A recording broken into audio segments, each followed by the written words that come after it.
Thomas Paine, Thomas Paine, Thomas Paine, Sam Adams, Sam Adams, Sam Adams, Benjamin Franklin, Benjamin Franklin, Benjamin Franklin. These men spoke up for what they thought was right. From their courage came such documents as the Declaration of Independence and the Constitution of the United States. From their willingness to speak what was sometimes unpopular but right, we enjoy such liberties as freedom of speech, the right to keep and bear arms, and freedom of religion. There are those who still wish to oppress our freedoms, and there are still patriots willing to stand up and defend life, liberty, and the pursuit of happiness. Men like Zeb Bell, who honor our founding fathers and what they stood for. It's now time for Zeb at the Ranch, speaking up and defending your freedoms.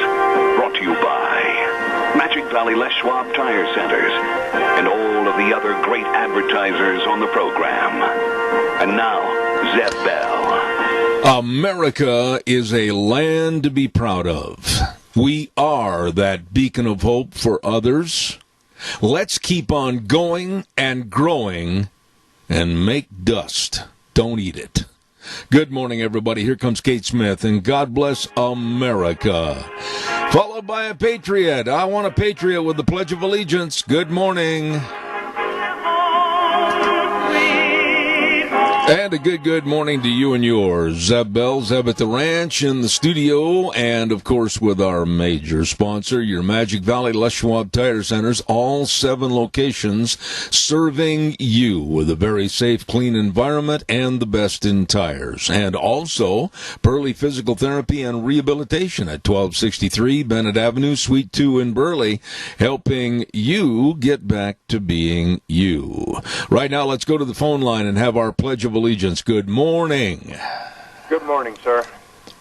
I pledge allegiance to the flag of the United States of America and to the republic for which it stands, one nation, under God, indivisible, with liberty and justice for all. Doug, thank you very much for calling. Call back in a few minutes. I appreciate it.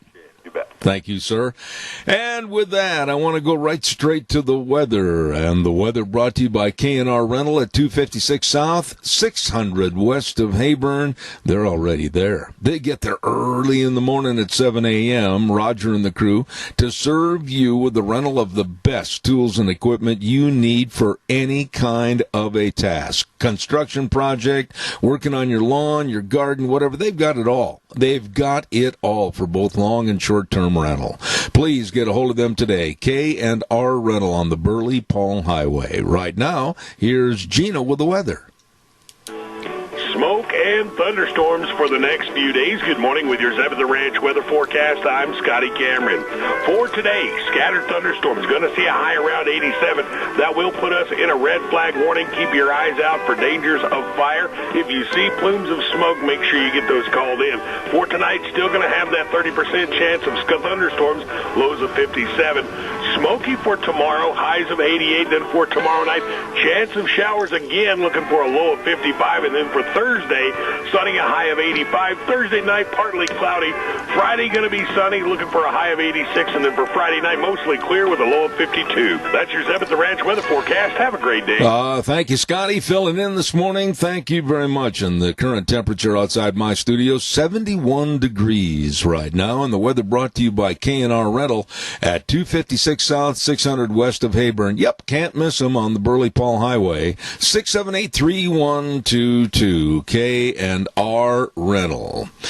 Want to also acknowledge our dear friends over to Daryl's Cleaners. I've got to get back over there today or tomorrow and pick up all my Rumply Crumplies that'll be coming back home looking brand spanking new. Oh, they do a great job.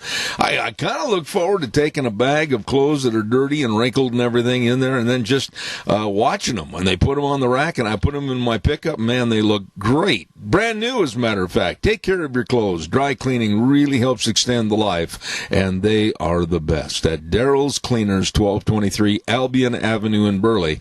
You stop in and see Kevin and Cindy today. Quick note, too, about our friends at Ramsey Heating and Electric.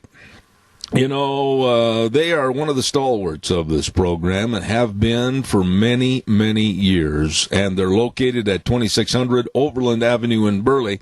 They also get there real early in the morning to serve you for all your heating, cooling, and electrical needs. And, of course, the number to call if you have questions, 678-0459. Going to be warm the next couple of days, as summer usually is. So make sure you've got clean filters for your air conditioning unit to work efficiently. Keep you cool. Ramsey Heating and Electric at 2600 Overland Avenue in Burley. I'm going to make a little statement here, and I hope you'll adhere to my wishes on this.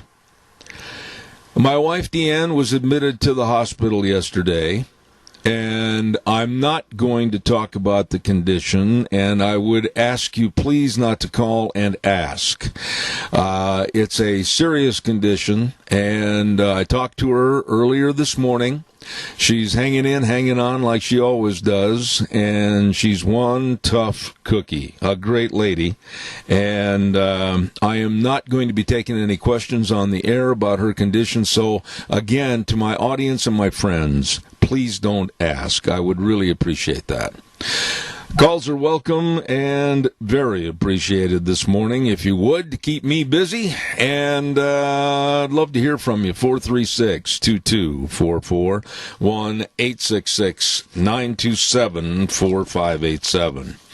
Want to also remind you about our friends at Save on Shells. Anthony and the crew caller, I'll be right there. Believe me, they've got the best of camper shells for you at 1827 Overland in Burley. And call Anthony and just get him on the line and say, Anthony, are you going to be there? I want to come down and look at one of those brand new ARE shells. You betcha, the best. Lifetime warranty, quality service, and low prices. Anthony treats you right at Save on Shells. Go on in. Say hello to him. I really swear by this guy. He's one of the best. I've bought 2 camper shells over there. They are great. Save on Shells, 312-1525. Caller, good morning. You're on the air. Go ahead, please. Good morning, sir. I had the pleasure of watching Donna Brazil on TV this morning. Oh, that was not a pleasure. That gal, I'll tell you what, she does not like the truth. She does not like it when somebody answers her questions or statements with facts. She talks over them. She is very rude. She has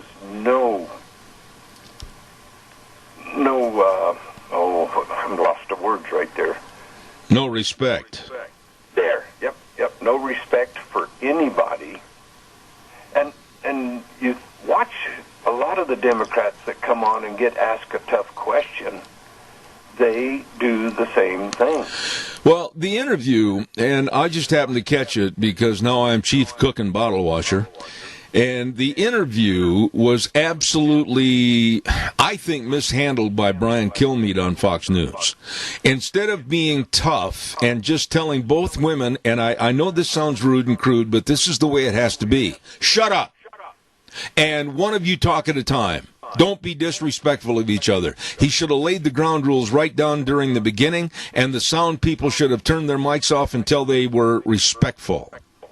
Exactly. I kept saying, why don't they turn off her mic? Right. This gal goes on and on, saying nothing, but yet criticizing, saying that all the people that were up talking on the opening night of the Republican convention were basically lying, just preaching to the choir. Yeah, and the other point that was made, and I hope people picked up on this when they watched that so-called interview, is that she, as a black woman, feels that everybody has been against her for over 400 years. Did you hear that? Yes. Well, she looks like she's about 400. Well, okay, irregardless of that. No, nothing happened. But what I'm saying is she was yelling and screaming about how white people, and tell me if you think my perception is wrong, that white people have disavowed, disrespected, and treated blacks like they weren't there or shouldn't be here for 400 years. Didn't you hear that? Yes. Yes, I did. And that's just it right there. When they don't have any facts to stand on or to rebut a statement from the other side, the first card they throw on the table is a race card. Race card. Yeah, I watched it, and I had just come in the house from doing chores, and I turned that on, and I caught it, and it was one of the most repulsive interviews that I've ever heard in my life. Two women, and I don't blame the opposite side, the Republican side. They made a point. They made a good point, and I, for the life of me, cannot remember the name of that other lady. It just escapes me this morning. But Donna Brazile was not about and not content to let a point be made without bringing the race card in. Exactly. Yeah, she went on her first comments, and then Ryan said, okay, we need to let her, Tammy Bruce. That's right, Tammy Bruce. We need to let Tammy answer. So Tammy started talking, and then just as Tammy was really nailed the point and started, finalizing it, Donna Brazile started talking and would not shut up. She did the same thing last night over at the RNC, kind of a total commentator type thing when she was on a panel discussion, and she went rolling and rolling and rolling and rolling like she always does to consume the airtime in that segment. I have no respect for Donna Brazile, and she is indicative of what the Democrats are. They are very disrespectful, and they are time consumers to take away from anybody else on a different point of view. Exactly. They do not like facts. And the facts are President Trump is not a racist president. Herschel Walker drove that point. I thought that ex-NFL Herschel Walker drove the nail through the board last night because he's been friends with Donald Trump for over 37 years. And there were some other great people that were on that program also. Nikki Haley last night, I thought she delivered an outstanding address. And then, of course, the McCloskeys were on there, and they were talking about, and they made the point so poignant that they, the McCloskeys, were arrested and charged with a felony for protecting their lives and their home, and not one of the Black Lives Matter that broke the gate, came on private property, and yelled and chanted they were going to kill him, not one of them was ever charged with anything. Exactly. That right there should wake everybody up in America that likes freedom, likes their property, and likes to protect their property. That should wake everybody up to let you know what they're going to do to this country if a Democrat gets in the White House and Pelosi stays as Speaker in the House and they take back the Senate. You can just count this country gone. I want to say this quickly, and then I'm going to let you give your signature sign-off. I've got some commercials to get in, but I'm going to say this. For the little bit that I had a chance to watch intermittently last night and get a review of things early this morning, I read a polling that's out right now that shows that among independent voters in the United States, Donald Trump's lead, listen to me, has been extended by at least 10 points over Biden. And this morning I was listening just before I went on the air, and they said that lead might be up to now 15 to 16%.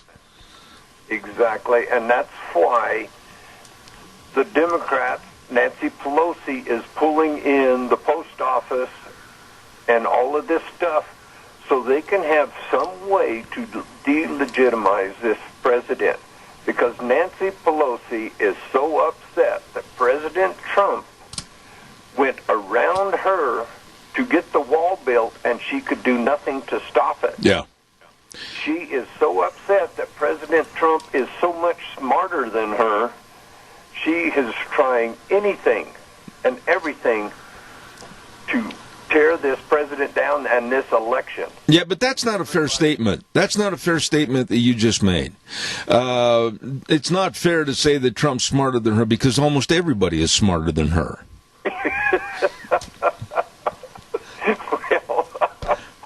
Well, you got a point. point there. You got me on that one. All right, give us the senior deal. I've got to go.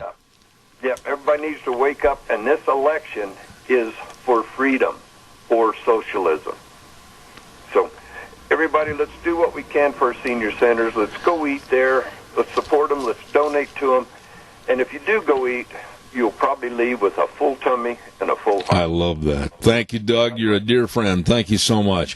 Hey, don't forget our friends at Dino Septic Service. Oh, you say, well, why do I need Dino Septic Service? Well, every now and then in our lives, we need to have a septic tank pumped or a sewer or sink drain line cleaned out. And these folks at Dino's, they do the job. The very best of backhoe services, septic tanks and drain fields installed, septic inspection, all of this and so much more. All you need to do to get the fast, fair, friendly service of Dino Septic Service is give them a call. Help, you say? Well, they'll be there. 436-6526 or 678-1638. Dino Septic Service with the big truck that says smells cargo. On the way, Dino Septic Service. Want to also remind you, what in the world did I do with all my commercials? I am a little bit out of whack this morning because I depend so much on my lovely wife, and I certainly do appreciate all the kind calls that we had last night. Thank you. $10 sports physicals at the Urgent Cares, Riverview Urgent Care in Burley on Overland Avenue, Urgent Care of Jerome on 133 West Avenue A, and the Urgent Care of Twin Falls on Addison Avenue East. I'm telling you, they're offering, and it's only for the month of August. You got a few days left. $10 sports physicals, and you know what? 100% of that money will be donated back to your school's athletic program. Absolutely, these sports physicals are regularly $20 and now only $10. No appointments necessary at the Urgent Cares, Urgent Care of Twin Falls, Riverview Urgent Care in Burley, and Urgent Care of Jerome. Calls are welcome and very much appreciated this morning at 436-2244, 1-866-927-4587. I opened the program and I said that my wife Deanne is in the hospital. And I need to add this as an addendum to what I said earlier. We will not be able to host the Lunch Bunch this week. It is with great sadness that we are not going to be able to host it this month of August due to these circumstances. And to all the lunch bunchers and all the people that come and the guests and everything else, we'll try to make it up to you in the near future. But as of today, there will not be a lunch bunch at Denny's. And speaking of Denny's, I urge you to stop in anytime and all the time for the very best in eating, whether it's breakfast, lunch, or dinner. These people really care. Thomas and Michelle, the rest of the staff at Denny's Restaurant, 611 North Overland in Burley, and another location at 291 Pole Line Road in Twin Falls. As I said, great food, super menu choices, and of course, this is America's Diner. They've got it all for you. Denny's Restaurant, the home of Zeb's Lunch Bunch, and again, we will, with these circumstances that have been prevailed, we will not be having Lunch Bunch this month. Bear with us, and we'll let you know when as soon as we can. Thank you very much. Calls welcome, 436-2244, 1-866-927-4587. The speeches that were given last night were very moving. They were very positive. And they were very pro-America. I mean, it wasn't the doom and the gloom and the nasty Americans and we're all going to heck in a handbasket attitude and, why things are insurmountable. We can't ever have this country be great again. None of that. None of that. It was positive pro-America, and one other point that I need to make there, that God was mentioned frequently, and I really appreciated that. Caller, good morning. You're on the air. Yes, good morning, Zeb. Sorry to hear about the end. Keep everybody posted. I will. Hospital she's in and everything. I will. Thank you. And Tammy Bruce set the record straight, and the true feelings of that black lady that was around came to the surface. I saw that. And the Democratic Party has lost everything. They got nothing to offer the American people. And Donald Trump is going to take this thing over, and he's going to stop all this garbage that's going on in our cities. He's just waiting for the election to be over. You know, Tony, you said something that really piqued my interest a moment ago. You said the Democratic Party has lost everything. You know what they've lost more so than anything else? They've lost class and respect. Oh yeah. Yeah, they have. The Democratic Party could have put a stop to this savagery that's going on in our streets now, but they decided that they were going to be able to turn all the American voters against the Republican Party by just letting this go on, and the people would stop taking the side of the burners that are out there, because if they didn't, then this stuff is just going to continue. You know, let me ask you something. Over into the Democratic Party, everything would be hunky-dory. Let me ask you something. Tony, I want to ask you this question. When you watch the news and you listen to the Democratic wannabe crybabies, of which there are many, and you never hear anything about crime in the streets, you never hear anything about the mobs and the looting and the burning, and you've got to ask yourself this question: why? Why are they doing this? Why are they letting it go out of hand and absolutely be an insurrection all across our great nation? And the answer is so obvious. They want to paint the worst picture they can of America, thinking that the voters are going to vote against Trump, when in essence the voters should use some common sense and vote against the damn Democrats, because they're the ones that are actually fueling the fire. Well, they don't understand yet that the more you criticize Donald Trump, the stronger he becomes. And this is the way it is with that man. He's not going to take no for an answer. He knows what's going on in the country. He wants to put a stop to it, and nobody is going to stop him. Well, I agree with you, and I really appreciate and respect your call this morning. But, you know, that confrontation between Tammy Bruce and Donna Brazile this morning was indicative of a Democrat interrupting, playing the race card, and going, oh, woe is us, when they were having a discussion about presidential candidates. Donna Brazile made a complete fool of herself this morning. Well, I was waiting for her to explode. And I think Tammy Bruce said the right words to bring out the true Brazil. Yeah. And her feelings Yeah. about blacks and whites. Yeah, and it was so racist. This morning. It was so racist what Donna Brazile said. Nothing. And I've listened to the tape, and I see the transcript came across the wire this morning, just before my program. Donna Brazile was looking, and I think you'll agree with this, she was looking for an opportunity to turn it into a racial conversation. Oh, she did. Oh, yeah. I mean, she exposed herself right at the very beginning. I was noticing why she didn't come unglued somewhere along the line, and she was just waiting for the right moment to do it, and then she showed her true colors. Absolutely. I certainly hope that Mary's doing well. God bless you, Tony, and thank you for your call. Appreciate it. Yeah, we'll be in touch with you. If there's anything you need us to do from down here for Deanne, you got our number. I always appreciate you, Tony. Thank you. God bless you, man. Thanks. Okay. Thanks. Thank you, Zach. Bye. Calls welcome, 436-2244, 1-866-927-4587. May I just stop for a moment and talk to you about one of my very, very favorite subjects, if not the most favorite subject, and that's the horse business.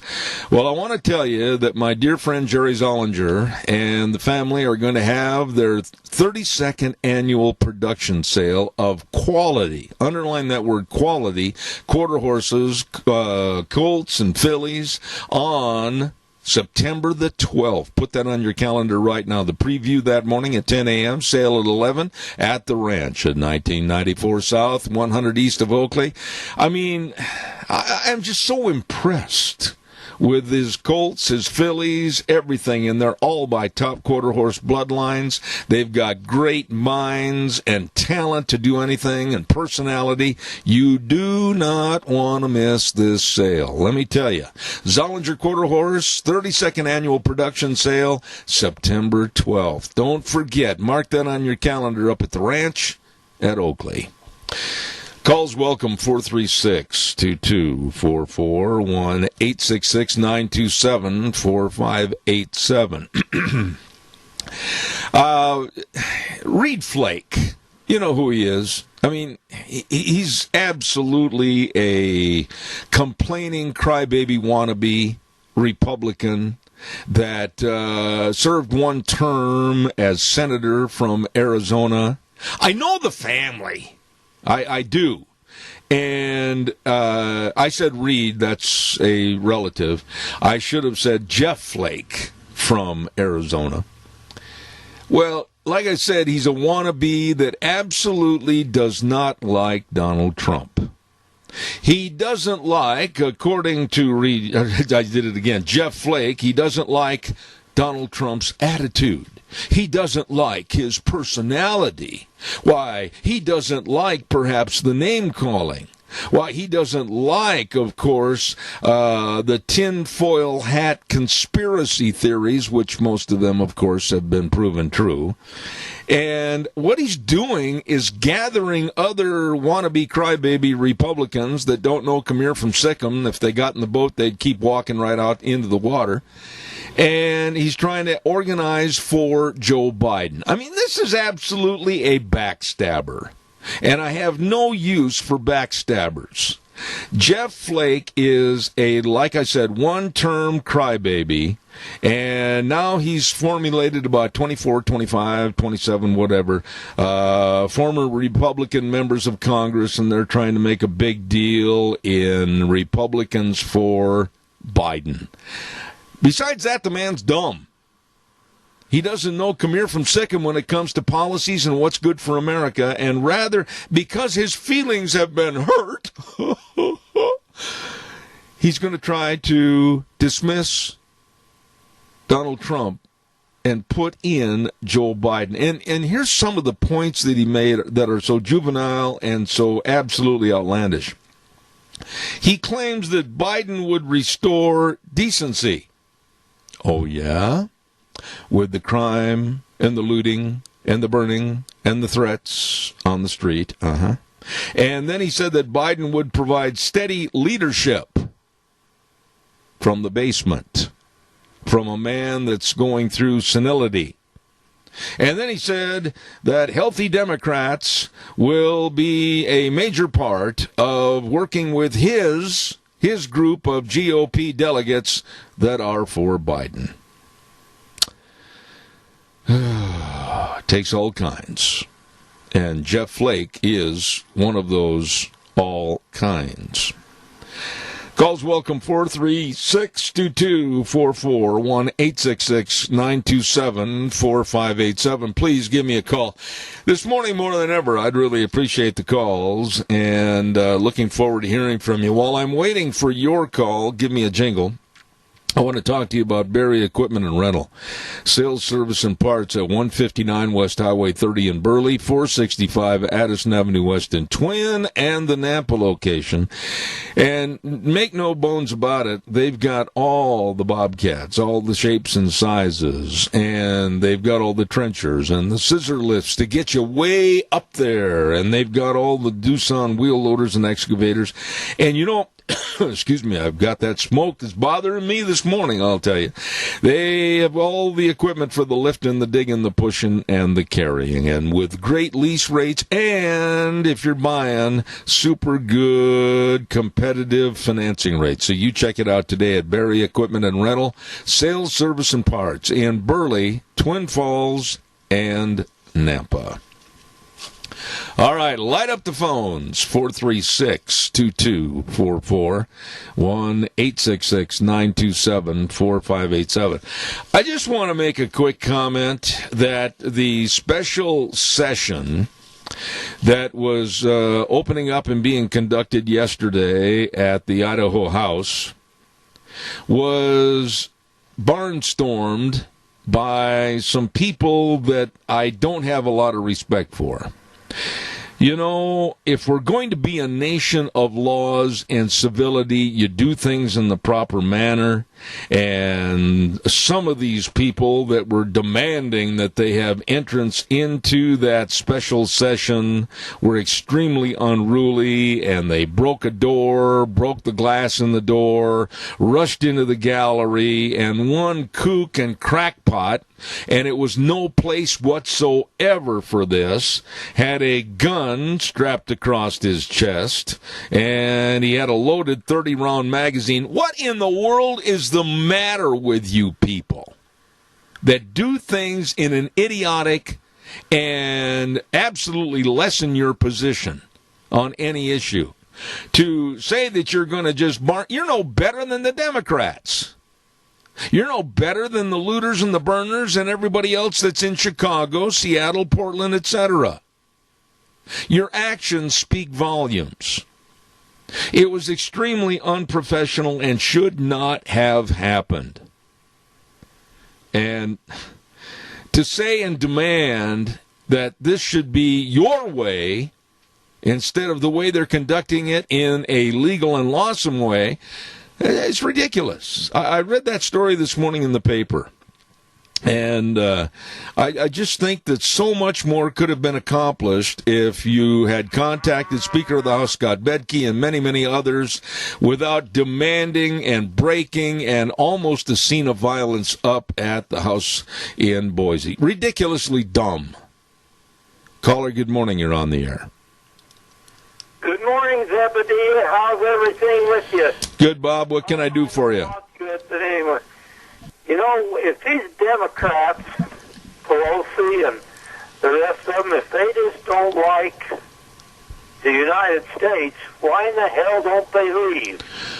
Well, you know, we can always wish that, and we can make jocular remarks about it, but you know as well as I do they won't. They consider what their position is, whether it's Pelosi or Schumer or anybody. They claim that position is of ownership and that nobody's ever going to take it away from them, and it has to happen. They have to be turned out to pasture if this country's going to survive. Yeah, I thought Herschel Walker did a fantastic job last night, and also that the colored senator, yes, representative, whoever, I can't remember now. Tim Scott. He put it right exactly, and it's too bad that this little colored gal wants to dominate, and she's got nothing to dominate with. Well, I assume that you're talking about Donna Brazile. Is that correct, or who are you talking about? That's right, Zeb, Donna Brazile. Okay.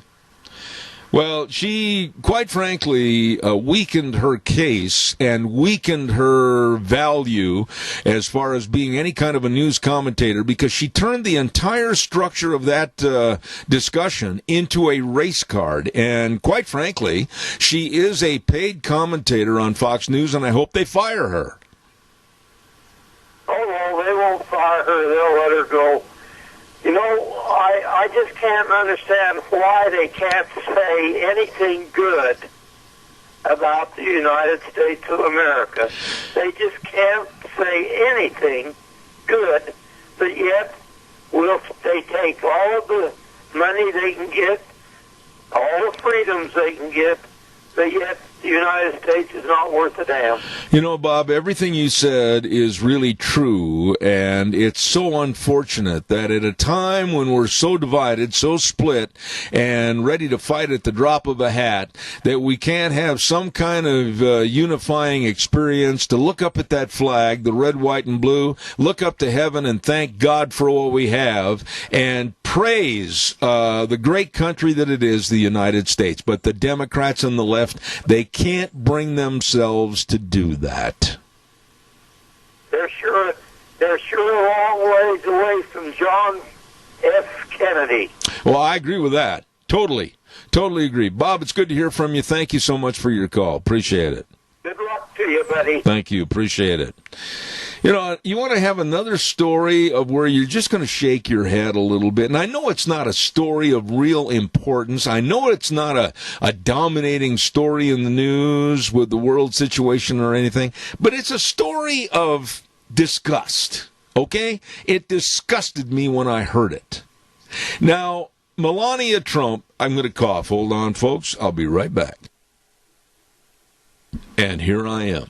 Melania Trump, the First Lady, has been in charge of renovating and renewing the Rose Garden at the White House. Of all the things that are earth-shattering right now today, I mean, we're looking at looting and burning and mob rule and the country coming apart and frayed at the edges because of stupidity of groups of people that are demanding what they want. Here's Melania Trump, the First Lady, and just kind of renovating and taking care of beautification of the Rose Garden, and the left-wing media has gone absolutely berserk. One of the media said, "How dare a foreigner change the structure of the Rose Garden?" This is the president's wife, the First Lady. She is no different from Jackie Kennedy. She is no different from Laura Bush. She is no different from any other presidential wife that has the authority and the wherewithal to do certain things on behalf of the administration. But to call her in a press release, and that's one of the milder statements. I'm not going to go over some of the others. But to say, how dare a foreigner like Melania Trump change the Rose Garden? The media today is like a dog with rabies, biting and snapping and going after anything it has within its eyesight. And I mean this. I feel sorry for Melania Trump and the boy, her son, and Donald Trump's son, Barron, and what that family has got to go through, more so than any other presidential family that comes to mind in recent history. The daughters of the George W. Bush were left alone. The family members were always left alone, and there was not the criticism and the absolute animosity against the First Lady like there is right now against Melania Trump. And it's a shame. And I think women should be standing up and saying, wait a minute, back off, Jack. And they should be standing in favor and in support of Melania Trump. Calls are welcome, 436-2244, 1-866-927-4587. I wish this smoke would go away. Don't forget, right now it's time for our weather forecast, and the weather brought to you by our friends at Mount Harrison Audiology and Hearing Aids. And boy, they give you the best people to help you, the latest in technology. And if you're knowing that you're having somewhat of a hearing loss, don't put it off. Call for an appointment today and get a hearing screening. They can and they will help you. Number to call, 312-0957. Please remember Mount Harrison Audiology and Hearing Aids. And right now, here's Scotty with the weather. Smoke and thunderstorms for the next few days. Good morning with your Zeb at the Ranch weather forecast. I'm Scotty Cameron. For today, scattered thunderstorms. Going to see a high around 87. That will put us in a red flag warning. Keep your eyes out for dangers of fire. If you see plumes of smoke, make sure you get those called in. For tonight, still going to have that 30% chance of thunderstorms, lows of 57.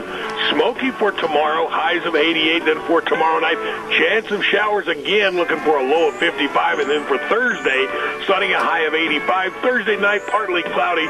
Friday going to be sunny, looking for a high of 86. And then for Friday night, mostly clear with a low of 52. That's your Zeb at the Ranch weather forecast. Have a great day.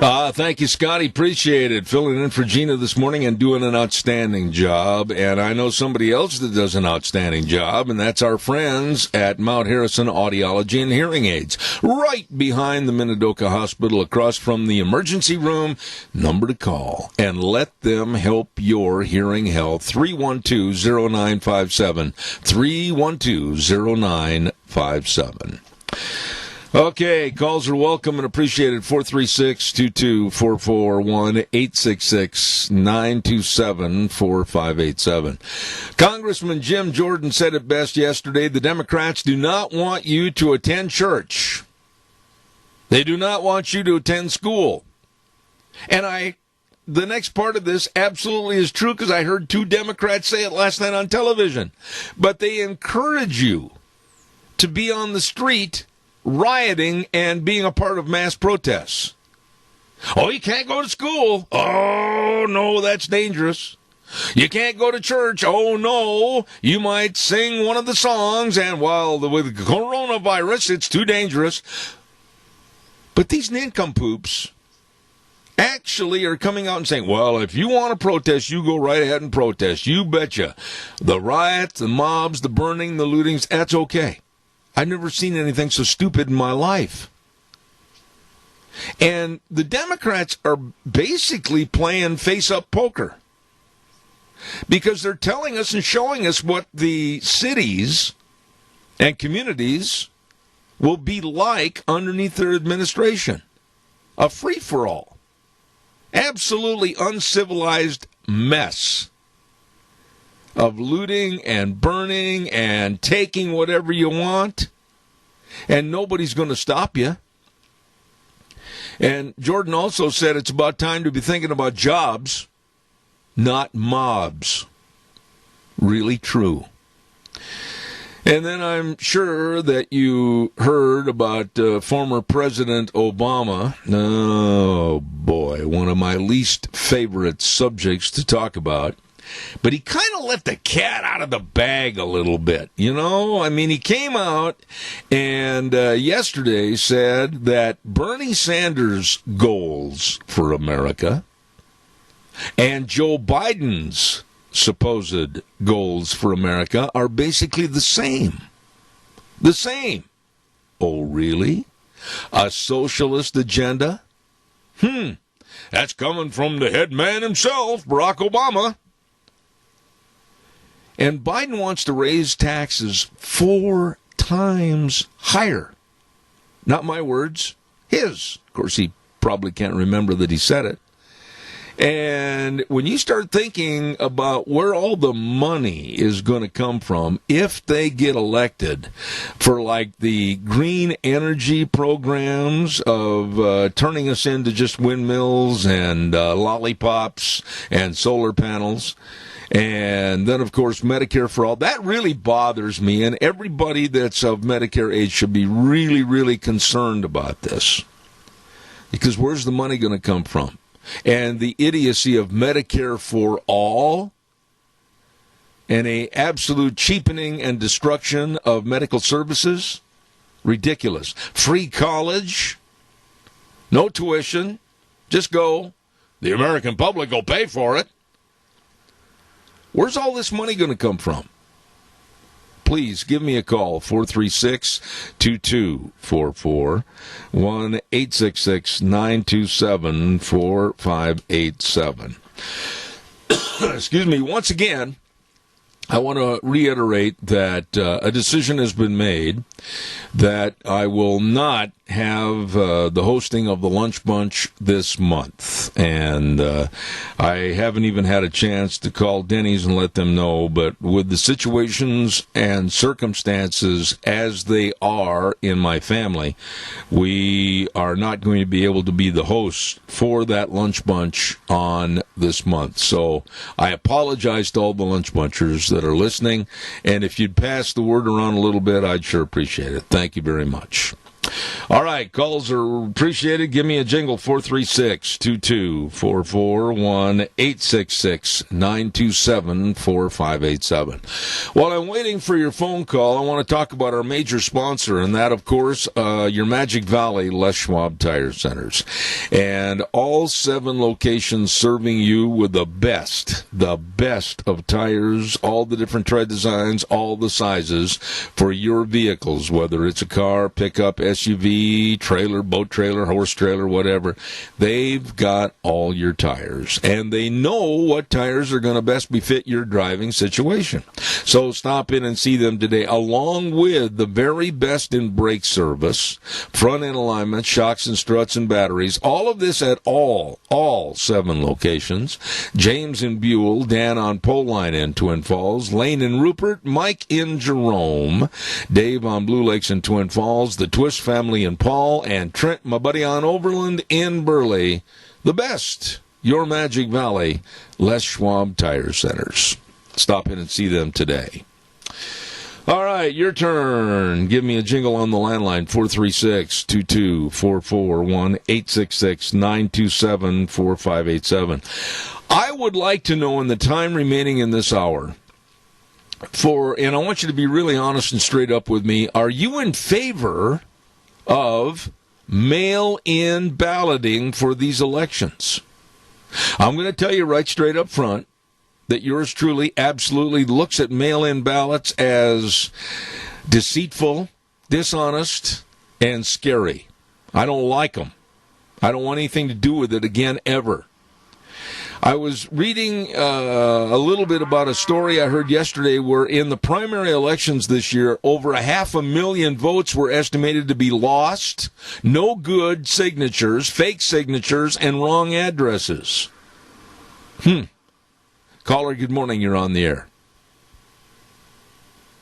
Caller, good morning, you're on the air. Yes, no on all mail-in balloting. Now, an absentee ballot where you request one. Are you there? I'm listening to you. Go ahead. Absentee ballot where you request one, that's fine, because you request it. But no blanketing America with all mail-in ballots. You know, I'm so glad to hear that you made a clarification on the absentee, which is a direct ballot to you after your request at your respective address. And the vote harvesting and all the other problems that can be incurred with mail-in ballots just kind of sent carte blanche is stupid. Well, look at one congressional district in New York. 6 weeks, they still haven't got it completely counted, and they declared her winner. But can you imagine nationwide? You know, one senator was talking about this the other day, and I cannot for the life of me remember who it was, but a good point was made. They're not honoring the postmark date. They might have postmarks dated 5, 6, 7 days after the election, and they're going ahead and using them as a count because they're ballots that are being mailed in. Exactly, and if their person they want to win is behind, they will keep counting until they find enough to let them win. Funny how it works that way. I've got one more quick call. God bless you, Doug. Thank you so much. Appreciate it. Caller, you're on the air. Go ahead, please. No, and no, Zeb. If we can stand in line at Walmart, Home Depot, and Lowe's, we can stand in line to vote. You know, let me ask you, you really look at things and understand what's going on and everything. What can be the complaint? If the poll workers are put in a safe situation, maybe with plexiglass like they do at the banks or wherever, you go in, you wear a mask, everybody's got to have a mask, and you go in, you vote, you show your ID, you be proud of who you are, you give your signature, and you go vote. I don't want mail-in ballots because of the sleaziness that could occur. Exactly. It's just another way for them to lie, cheat, and steal. It's hard to say. Yes, it is. Okay. Listen, God bless you for your call. Thank you. Caller, quickly. I've only got 30 seconds. Go fast. Thanks. Yeah, on that mail-in ballot that we did earlier this year, I got at least 3 or 4 ballots in the mail, and I ended up making my vote online. Okay. So I guess this... Go ahead, Alias. I know that got counted. Yeah. Well, the point is, I think what you're saying is no, and not only no, but heck no to mail-in ballots, right? That's exactly what I'm saying. All right, buddy. I got to run. Thank you very much. I appreciate it. We're going to run to the news from CBS coming up next, and then next hour we've got my dear friend Dan Kish with the American Energy Alliance, and also he calls himself Super Dad. Armin Brott's going to be on at 9:30, and then later Dr. History, and then at 10:32 this morning, Lathan Watts. All of that coming up on Zeb at the Ranch. Don't go away. Well, good morning and welcome back. Hour number 2 on this Tuesday, August the 25th. Zeb at the Ranch, brought to you by our major sponsor, your Magic Valley, Les Schwab Tire Centers. All 7 locations serving you with a very safe, clean environment and the best in tires. Along with our friends at Burley Physical Therapy and Rehabilitation at 1263 Bennett Avenue, Suite 2 in Burley, helping you get back to being you. Right now, let's listen to this good word for Western Waste. From the canyons of the Snake River and all across southern Idaho, we're all at the Georgia disposal. Western Waste Services, we care about our community, our resources, and this free land. Western Waste Services is lending a hand, always at your disposal. Western Waste Services. Oh my, I keep telling you folks that it's easy to get rid of your garbage. All you have to do is call Western Waste Services, 734-6969. Get on the route service. Once a week they'll come by with their big fancy trucks, and there goes your garbage. It's gone. It's out of there. Give them a call, 734-6969, Western Waste Services. I want to also give a great big shout out to Nick Greenwell and all the physical therapists over at Burley Physical Therapy and Rehabilitation. And they just absolutely know their business. They know the exercises. They've got the hydrotherapy pool, the only one of its kind in the area. And, of course, they've got the knowledge to get you back to being you. Absolutely. Whether you're recouping from an injury or some kind of an accident or surgery, I urge you to get a hold of them today. Make an appointment. Let them help. 678-1191. That number again, 678-1191. Burley Physical Therapy and Rehabilitation at 1263 Bennett Avenue, Suite 2 in Burley. And real quick, some other folks that have been so supportive of this program for a long time. Hanson Mortuary at 710 6th Street in Rupert, with Joel Heward, his family, and his staff serving you and your family in a very critical time when there's the passing of a loved one, and they are always there to provide the families they serve with the best possible support and comfort. And remember this, always with the highest ethical standards and unquestioned integrity. Please write the number down and call 436-5636. Hanson Mortuary in Rupert, and Joel Heward also serving you and your family at Morrison Payne Funeral Home on East Main in Burley. It is Tuesday, and a dear friend is on the program right now, and I had a chance to converse with him a little bit earlier this morning. Good morning to American Energy Alliance, Dan Kish. How are you, buddy? Good morning, Zeb. I'm well. Thank you. Oh, you're very welcome, and thank you for being on the show. Dan, we're seeing and hearing so much, and the Democrats are playing poker with their cards up. They're telling us exactly what they're going to do if they get elected.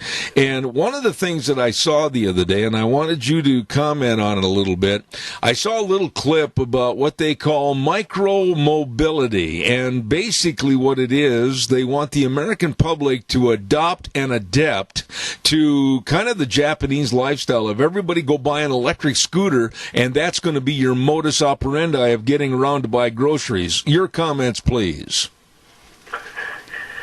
Yeah, Zeb, this micro-mobility or whatever they call it, they cook up a term for everything that doesn't make sense, is basically if you live in an urban area, you don't need a car. And, you know, in a lot of urban areas, it's probably easier to get around if everybody walked or took a bike or took a scooter as well. But you know, a lot of Americans don't want to live jammed in like sardines up where they have to bump up against their neighbors all the time. I think folks in sort of real America enjoy their neighbors, but at a distance. That's part of the special part of America, and that covers the vast majority of it. But what they'd like to do is jam us all into cities so that we vote. Because if you've noticed, all these cities that are burning down and being looted and everything else are all big Democratic cities. And the people that live there get used to kowtowing and acting like sheep real easy, because if you don't have some order in society with that many people around, things don't go well. So they get used to it pretty easy. 22 trained, I guess. And basically what you've got is them trying to impose that on the rest of the United States. And, of course, if it weren't for the people in the rest of the United States that don't want to ride around on scooters or skateboards or whatever they have in mind for us, they'll starve and basically freeze to death and not have any of the things that they need, because they don't produce any of that. They just produce paperwork and trouble. You know, Dan, I was on the phone the other day with a good friend of mine that lives back in the proximity of New York City. And he has to go into the city every day, Monday through Friday. And he said, Zeb, have you ever been here? And I said, absolutely. I've been in New York City at least a dozen times for a dozen different visits. And he said, you just can't believe it. It's like a virtual ghost town with very few individuals, very few businesses. Street traffic is minimal. Taxi traffic is minimal. And the city, people are leaving. People are hanging signs in their business saying, I'm out of here. And the whole city, the biggest city in the United States of America, and really the hub of economics, is turning into an Old West ghost town. Would you concur with that? That's what I hear, Zap. And frankly, I live on Capitol Hill in Washington, D.C., although for the past several months I've been remotely working from out in the hills of Virginia. I've been back to D.C., and downtown is boarded up. These places, you won't see it on the news, but basically these stores are boarded up, these businesses. I don't think they're coming back. Why would they? They get burned out. Every time something doesn't turn out the way people want it to, or if they don't like an election or something, they start burning things down. I mean, it's gotten outrageous. Then you add to that the COVID, and that's what's really driven this. People start saying, "Well, gee, it'll be good to get back to work," and then they say, "Wait a minute, I got to take an elevator with a bunch of people jammed into a packed elevator. I got to take a subway, and be brushing up against people. How do we socially distance when subway cars are jammed full of people trying to get to work?" And so they're starting to look at that. And there's a lot of people just moving out. Yeah. Let's pursue this a little bit. It's kind of an Orwellian approach to what's happening in America. But when you lose your economic center, which the Big Apple is economically for the hub of the United States, if you will, and people hit the burbs, and they hit Connecticut, and they hit upstate New York, and they hit Ohio, or they hit Illinois, or whatever, and do all they can to reset themselves into an existence of rural living, if you will. What happens then if energy is non-existent? What are these people going to do? We're seeing a breeding ground for a major problem of people that can't go anywhere, get the goods and services they need, and they're stuck out in a remote attitude. Well, that's what's wrong with these sorts of ideas like micro-transportation. Yeah. Zeb, is it's all based upon a world that may be changing as a result of people sort of waking up and saying, wait a minute, I've been jammed together with people. I don't have to do this. There are a lot of people. Now, there's a heck of a lot of people that have to go to work and have to do things and have to be out in the field, that sort of thing.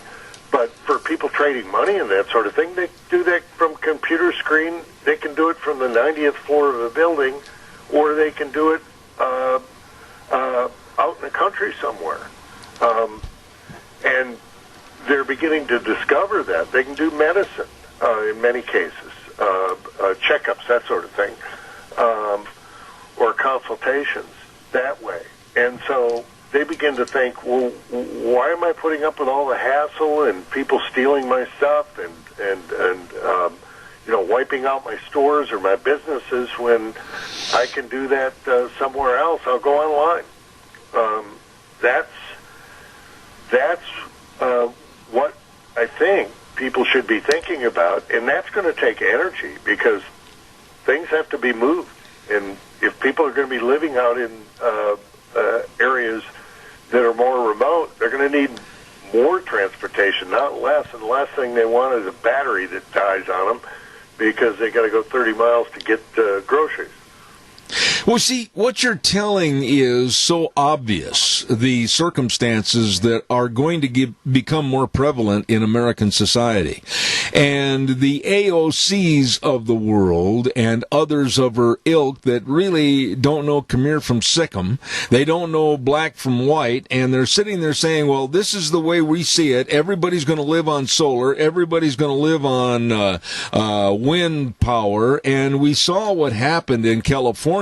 And I want to read this quote from Gavin Newsom, the governor of California.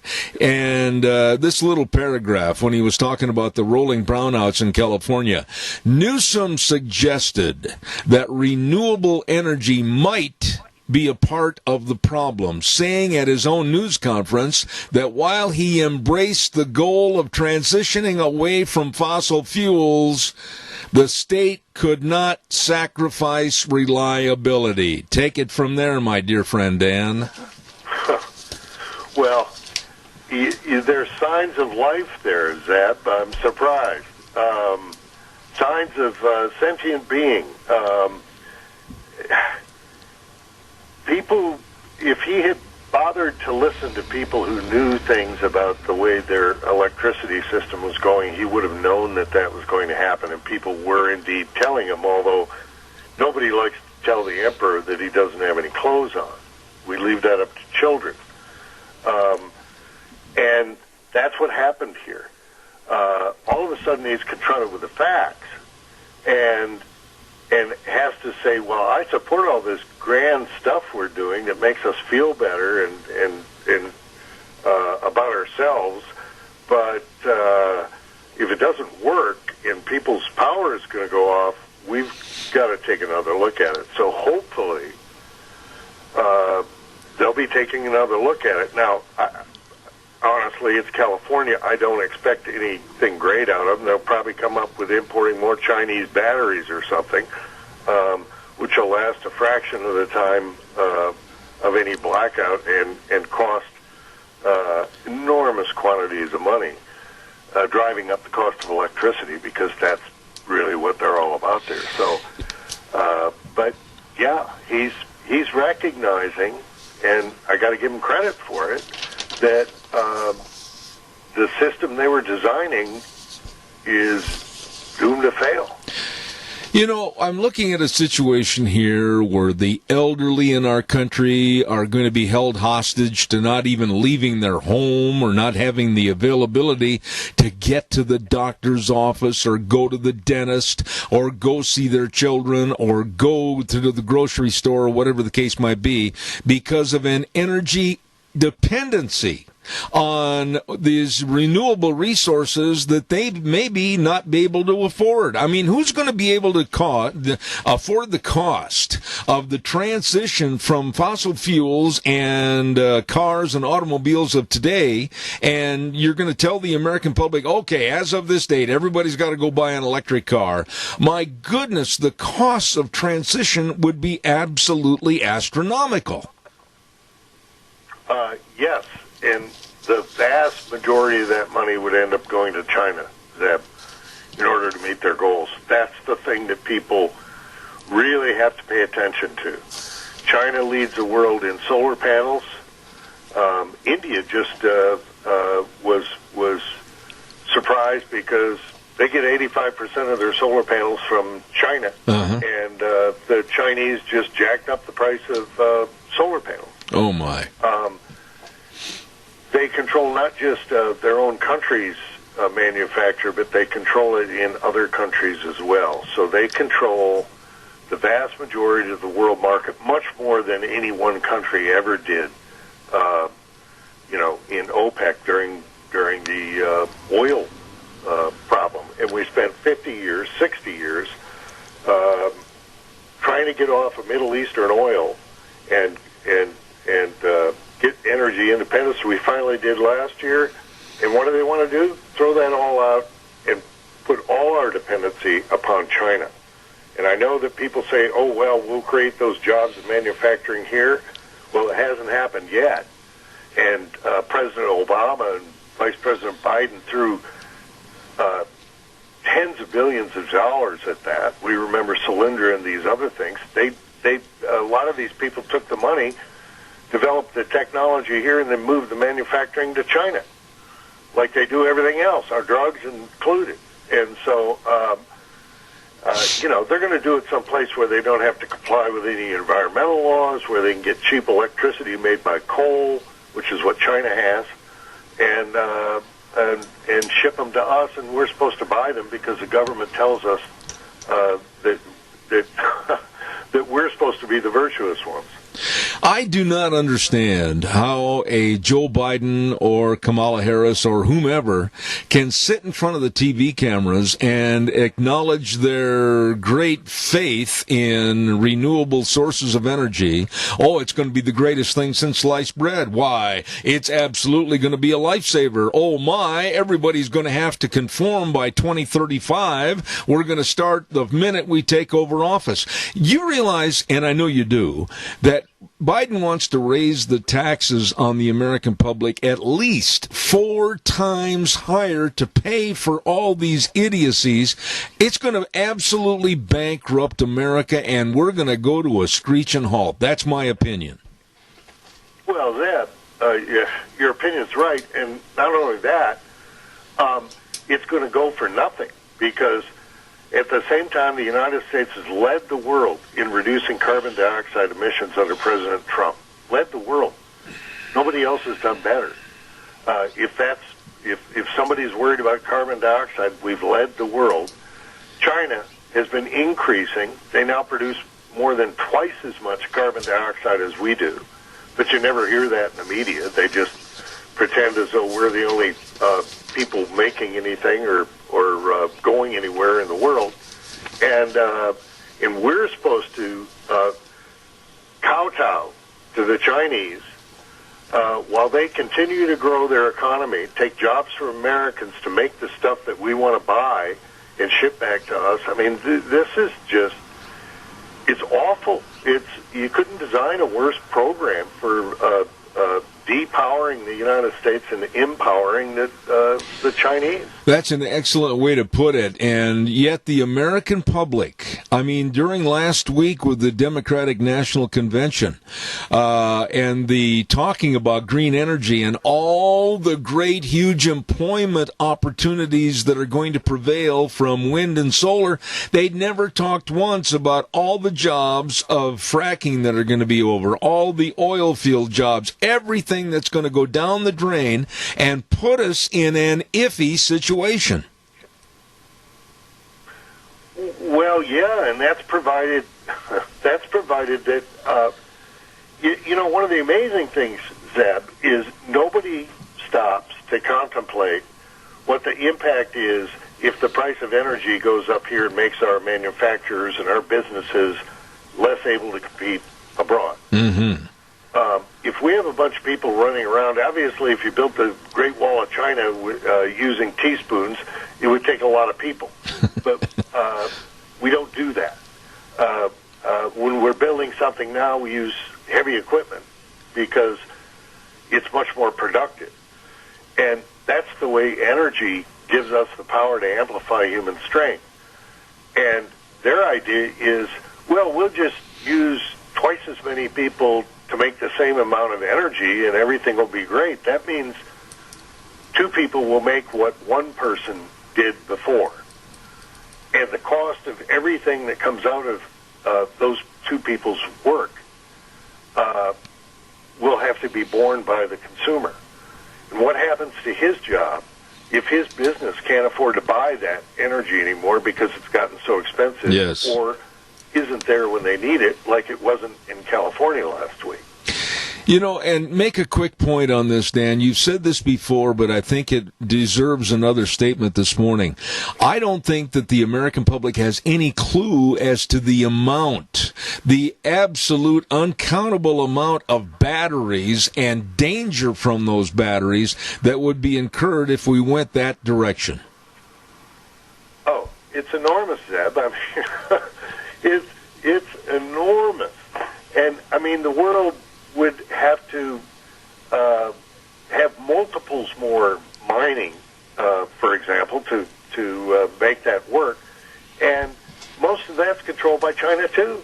So China gets it on the, first they sell us products that require backup power, and then they get to sell us the batteries for the backup power to do it. I mean, we've got an all-American energy system since the first time since 1957. All-American. We're energy independent. What do they want to do when we reach that goal? Throw it all out the window and hook ourselves up with jumper cables to China. And China controls the other side of that. Anytime they want to pull those jumper cables off, we go dark. Absolutely. You know, Dan, you're a dear friend, and I certainly appreciate every Tuesday when you're on the show. Thank you so much. American Energy Alliance, Dan Kish, nobody better. Thank you, and God bless you, my dear friend. Thanks, Eb. God bless to you, too. All right, sir. Always look forward to having him on the air every Tuesday. He's a straight shooter that's going to tell it like it is, honestly, and I really appreciate Dan Kish. Thank you so much. Whoa, we better pay some bills before we get our next guest on the air. And that's, of course, we're going to talk about Denny's Restaurant at 611 North Overland in Burley, and then again at 291 Pole Line Road in Twin Falls. Two locations serving you with the very best of food. Breakfast, lunch, and dinner, all the desserts, everything. When you sit down and they hand you the menu, you're going to go, holy smokes, how am I supposed to make a decision? Everything looks fantastic, and it is, along with great people serving you at America's Diner. Denny's Restaurant, the home of Zeb's Lunch Bunch, and I got to make a note again, Lunch Bunch for this month. I will not be able to host it this Thursday. I am so sorry, but circumstances have prevailed that we can't do it. And I'll tell you more about that tomorrow on the program. Denny's Restaurant, America's Diner, 611 North Overland in Burley. Thank you very much. I talked to you earlier this morning about my friend Anthony at Save on Shells. I mean, he's got all kinds of camper shells. He's got brand new ones from ARE with a lifetime warranty, and he's also got a lot of used shells and lids for your pickup trucks. You better get in there today. He's got a great selection and quality service and low prices. This guy really cares. Anthony at Save on Shells, 1827 Overland in Burley. The number to call. Catch him first and make sure he's around the lot there. You got to make sure. 312-1525. I'll say the number again, 312-1525. Anthony, great guy. Honestly, a great guy at Save on Shells in Burley. Oh, in just a few minutes, we're going to have Armin Brott on our program. He's been on the program many times in the past, and I'm looking forward to having him here this morning. But hopefully, with the rain that's predicted and maybe a little wind, we can get rid of some of the smoke that's in the valley. And then you'll be able to get up in the hills and enjoy kind of a getaway on a side-by-side or a four-wheeler from Let's Ride. 270 Highway 24 between Rupert and the World. Man, have they got a selection over there. And the guy that designed the floor chart for where everything's going to go is a genius, because I don't know how they got it all in there. All the side-by-sides, all the four-wheelers, everything for you to enjoy the great outdoors. They're open Monday through Friday 9 to 6, Saturdays 9 to 2, and again located at 270 Highway 24 between Rupert and the World at Let's Ride. This place definitely is where the fun is sold. Good people. Also, when I say good people, I've got to mention to you about Cameron and Siemens Insurance, Highway 24 in Rupert. Todd and the rest of that staff, they are so diligent. They are so devoted and so committed to being responsive to your needs. Life insurance, health insurance, retirement planning, employee benefits, all of this and more at Cameron and Siemens Insurance. Call them. Make an appointment, 436-4424. That number again, 436-4424. Cameron and Siemens Insurance. Absolutely the best. Okay, ladies and gentlemen, let's go to the phone line right now. And as I said, we've had this gentleman on our program many times in the past. He is the author of The New Father, A Dad's Guide to the Toddler Years. And he's also known as Mr. Dad. I should have read his book about 40 years ago. Armin Brott, how are you, sir? Great, Zeb. How are you doing? I'm hanging in, hanging on. Thank you very much for coming on the program this morning. My pleasure. Armin, of all the books you've read, or written, I should say, and I believe you've got 4 on the market today, what are your thoughts? Have things changed in our society? Has our society changed in the way we're bringing up our kids? Have we changed in our philosophy of what's right and wrong? I mean, where are we as a society today, in your opinion? Well, that's a lot of questions there. I think generally where we are is in a place where I was hoping we would never come. I think both of us are old enough to remember what was going on with the Soviet Union while it was still the Soviet Union, and I was a Russian major in college and spent a lot of time studying Stalinism and Leninism and totalitarianism, and I think in some ways we are there in the mentality that there is out there, which is we don't tolerate anybody who disagrees with us. Anybody who disagrees with us is clearly an idiot or a racist or a homophobe or a bigot or something like that. And I think that kids are growing up thinking that they can throw around ideas like that and they can dismiss everybody's thoughts. Parents are afraid to take a stand with their kids and tell them that what they're thinking is just loony, and I think we're in a bad place, and I don't know how we get out of it exactly, except by perhaps spending more time speaking to each other and listening to each other. But that is so hard. Well, yesterday was my birthday, and I got a call from my oldest daughter in New York, who spent part of the time just lecturing me about something. It's just because she doesn't think that I believe what I ought to be believing. And it's it's kind of it's disappointing in a way, and it's scary in a way that such intolerance is tolerated. You know what you said, and you said so much in just a very short period of time. I think that parents are no longer really parents. They're just glorified babysitters that are letting these kids grow and be involved in organizations and groups that are taking to the streets with a tin cup attitude that the world owes them a living. And I think parents have forgot one major word, and that is a two-letter word, no, and mean no. And they're letting these kids just take off and do whatever they doggone well want to do. Well, it's really difficult as a parent, I have to say, in parents' defense, that with the internet, with everything being available on your phone, it's much harder than it used to be just a generation ago to control your kids' access to information. And in some ways, the internet is a great thing. It exposes us to ideas from all over the world, and that's not a bad thing. But on the other hand, the kids have got their phone. They can do whatever they want, unless the parents are willing to take the big step of shutting the internet off in the house, which is certainly a viable way of dealing with the issue. But they have so much information. They get so much information from their friends and their friends' friends, and they're on these chat groups. And it's so easy with the internet and with all the information coming from one source to get into one of these echo chambers where you never hear any opposing views.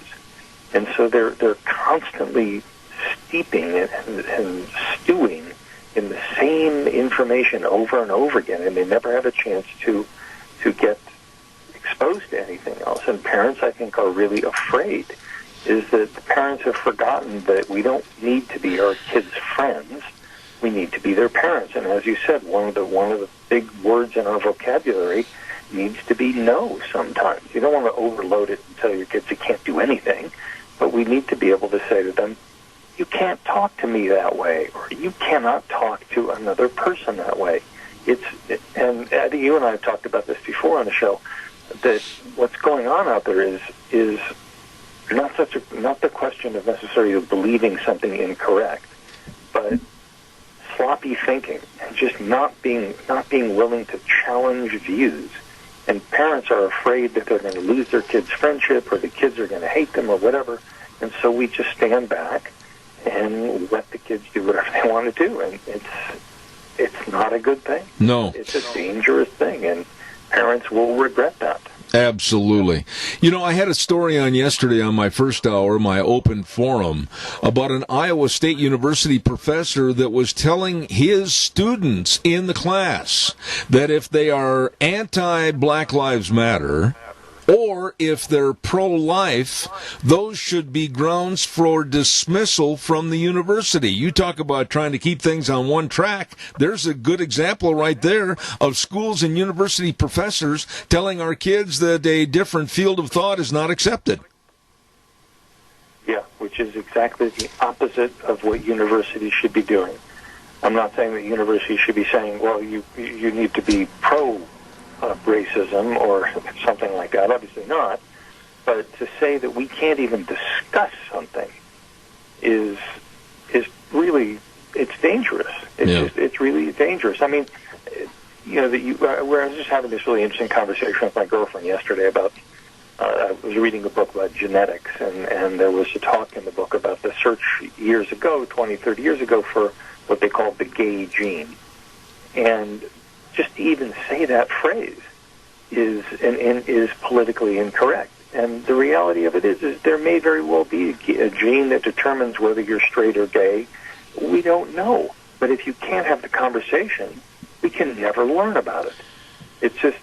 It's crazy to say that we're going to not explore ideas and not discuss what could be the problems. Because I think I run into this problem here is, I think I support, generally speaking, the ideas behind the Black Lives Matter movement, that Black Lives matter and that we should treat all people with respect.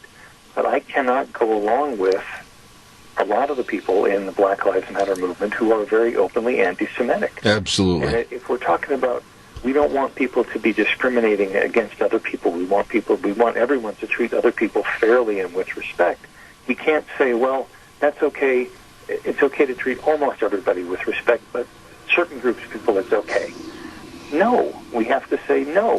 We do not support this movement entirely because they are running around saying bad things about other people. So let's be consistent. It's back to sloppy thinking again. We need to be consistent in our thinking. If we're anti-discrimination, we are anti-discriminating against everybody who's discriminated against, not just certain people that we decide it's okay to hate. But you know, Armin, I honestly think that we have lost our sense and sensibility about morality. There is anything goes. Whatever's on TV is fine. Whatever's in the books or movies, that's fine. Whatever happens, that's fine. And we don't have a black and white structure, I mean, as far as right and wrong in this country. And our morality has gone down the toilet. Would you agree with that or not? Well, I think in some ways, yes, and in some ways, not really, because I think that things change, and we're not going to be able to go back. It's a door that's opened, the valve is open, the ship has sailed, whatever kind of expression you want to use to describe that. I don't think we're going to be able to go back. But I think what we can do as parents, to get back to the parenting idea, is we can use all the things that are going on in the world as opportunities to have discussions and to say, okay, you know what, there was what Joe Biden was interviewed by Cardi B, the musician, who really put out some unbelievably graphic and really revolting videos. And the kids are going to see that stuff, and there's almost nothing that we can do to prevent them from doing that. But what we can do is, as distasteful as it might be for as parents, is watch it yourself and then sit down with your kid and say, what do you think about that? How do you think that portrays women? How do you think that portrays men? Do you think that's an okay thing to do? And you can use it as an opportunity for discussion to then bring your own views and to express how you think that type of stuff is wrong in its portrayal. But to say that you shouldn't watch it, we potentially fall into the trap of censoring our kids in the same way that you were talking about the university professor who was saying anybody who disagrees with this should be thrown out of the school. We don't want to do that as parents and say, you have to agree with me. We need to make a case for that. Why should you agree with me? Well, let's talk about it. Is this discriminating against somebody? Is this portraying people in a stereotypical and negative way? Well, if it is, then is that right? But I think to have a discussion is much better than to just say, no, don't do that. Because the moment you tell a kid, no, don't do that, their first reaction is going to be oh, yep, that's a challenge. I'm going to do that. Yep. However, I agree with everything you said, but I will not agree that people like Joe Biden and Kamala Harris, they should have shown more class and more restraint and tried to put forth a product of acceptance for people wanting to vote for them for the presidency, instead of Joe Biden sitting down with an interview with rapper Cardi B, like you said, and then also Kamala Harris dancing to her music and everything. I think you have to have a distinguishment of class no matter what you do. I think so. You're right. But they're happy, and you can't really tell somebody how to celebrate. I think it's difficult. I mean, I think Joe Biden is impaired, and part of the reason why he sat down with Cardi B was because he knows for sure that, and his people know, they're the ones who set up the interview, that she's not going to ask him any kind of question that requires any serious thought.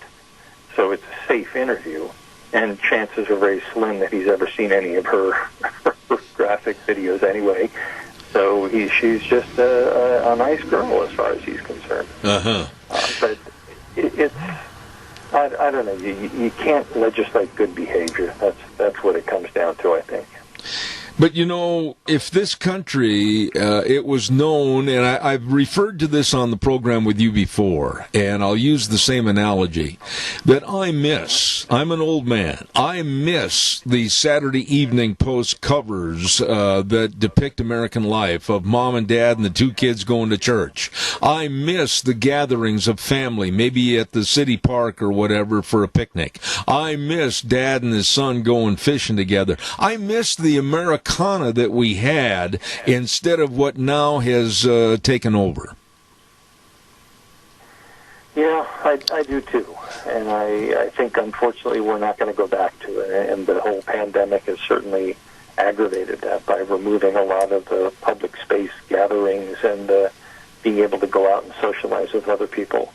I think it's, unfortunately now, it's become exactly what you're describing. The Norman Rockwell covers and things like that are exactly what a lot of people on the left are pointing to as, well, that's proof that America's a racist society, or, it becomes this crazy stuff that you hear, as opposed to just saying, I miss the closer connections that we had with other people, and I do too, and I think that hopefully people will learn to understand that. I mean, I got to say, my youngest daughter, who's a high school senior now, is realizing that social media and spending all of her time on the phone and on her computer is not enough. She craves now going out and hanging out with a friend and going for a walk with a friend, even though they're standing 6 feet apart and they're wearing masks. But she didn't really care that much about it back before March or February, when she would spend all of her time in her room with the door closed talking to people on the phone or FaceTiming. And she's now developed a respect and understanding that physical connection with other people is important. So I think there may be a silver lining to this whole pandemic in a way, is that we're going to get back in touch with what you've got and what I've got about remembering a time when that's all there was. And that was good stuff. And it was important. Let me ask you this. In the book, The New Father, Dad's Guide to the Toddler Years, give us a little insight. What are you telling parents that are first-time parents in this day and age? Well, I think one of the biggest things gets back to the whole thing with technology, is that we need to be careful how much we allow our kids to spend with technology. As you go to restaurants, or you go pretty much anywhere, used to anyway, you'd see parents would give their little kids, even 6 or 7 or 8 months old, their phone to play with. And I don't think I've told you this before, but I've done a lot of research on this and talked to a lot of pediatricians, and they were finding out that kids who start playing with phones early on have less hand-eye coordination, and they don't develop as quickly as kids who used to, who you go out and actually play with things. Because when you make a tower out of blocks, real blocks, you learn about balance, and you learn you can't have that block too far over on top of the other one, because it's going to fall. But if you're just dragging something from one end of the screen to another, well, you drop it and it's going to sit there properly on the screen. And so that's it's an issue. You don't want to be spending too much time, or letting your kids spend too much time with the phone. And I mean, the whole pandemic, I'm actually updating one of my books now about pregnancy and childbirth, and this pandemic stuff is really, it's a big deal. I mean, I'm getting emails from guys in particular saying, I'm not even allowed to be in the delivery room when my wife is giving birth, because you can only have one person plus a doctor. That's terrible, but that's the way it is right now. It is the way it is now, but I am not going to agree that it's the correct way to be. I think that we've let this pandemic change our whole outlook on life to where we're saying, oh, what if, instead of really looking at the realism of what is. Yeah, I think so. And there's so much misinformation and so much lack of information out there that it's very difficult to figure out what we really need to be doing.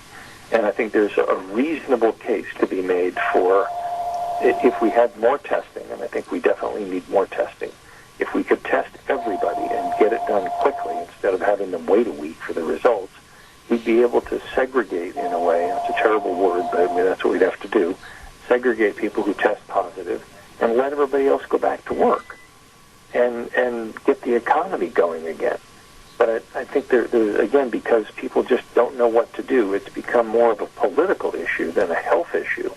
And I think that's what the problem is politics and health do not go together. Mm-hmm. We need to be making decisions based on what the actual science is instead of what politicians would have us believe. And I mean, that works for both sides. I think both sides are the Democrats and the Republicans are making decisions based more on getting votes in November rather than on saving lives. Absolutely. You know, Armin, I always look forward to having you on my program. Please tell my audience about your books. Where can they be obtained? How do they find them? Well, best place to go is mrdad.com, which is mrdad.com. And you can find out information about the books. You can order them from Amazon or your favorite bookseller, too. And you can also drop me a line if you got a question. And there's, literally thousands of articles on there that I've done over the years. And it's a great resource for parents, regardless of how old your kids are. And I always love to hear from people because I need to know what the issues are in your life so I can write about them. Absolutely. You know, I really appreciate you coming on. This gentleman known as Mr. Dad, Armin Brott. God bless you, and thank you so much for being on the show. My pleasure, as always, Ed. Thanks a lot. Thank you, sir. Very interesting man, and the application of what's going on, honestly, with his family and other families, and he puts it in book form, and he's known as Mr. Dad, and he's got a new book called The New Father, A Dad's Guide to the Toddler Years, Armin Brott. Thank you very much. Pardon the cough. Boy, that smoke is just coming through the window in my studio. Hey, I want to remind you right now we got to get a weather forecast on, and then we'll take another call or two, so give me a jingle. The weather brought to you this hour by our friends at Phillips, Oaks, Goodwin, Crane, and Company. The professionals when it comes to accounting services for the Mini-Cassia area and beyond, and they've been doing this for well over 50 years. I mean, the best of tax return preparation, tax planning, business consulting, bookkeeping services, retirement planning, all of this and so much more. And they've got two offices to serve you, one at 1710 Overland in Burley and the other at 620 5th Street in Rupert. Remember the professionals, Phillips, Oaks, Goodwin, Crane, and Company. And right now filling in today, Scotty. Hello, Scotty, with the weather. Smoke and thunderstorms for the next few days. Good morning with your Zeb of the Ranch weather forecast. I'm Scotty Cameron. For today, scattered thunderstorms. Going to see a high around 87. That will put us in a red flag warning. Keep your eyes out for dangers of fire. If you see plumes of smoke, make sure you get those called in. For tonight, still going to have that 30% chance of thunderstorms, lows of 57. Smoky for tomorrow, highs of 88. Then for tomorrow night, chance of showers again, looking for a low of 55. And then for Thursday, sunny, a high of 85. Thursday night, partly cloudy. Friday, going to be sunny, looking for a high of 86. And then for Friday night, mostly clear with a low of 52. That's your Zeb at the Ranch weather forecast. Have a great day. And right now, outside my studio, I've got 73 degrees as we had the weather brought to you by our friends at Phillips, Oaks, Goodwin, Crane, and Company. The professionals with the best of accounting services for you, your family, and your business. Once again, get a hold of them today with offices in Burley and Rupert. Phillips, Oaks, Goodwin, Crane, and Company.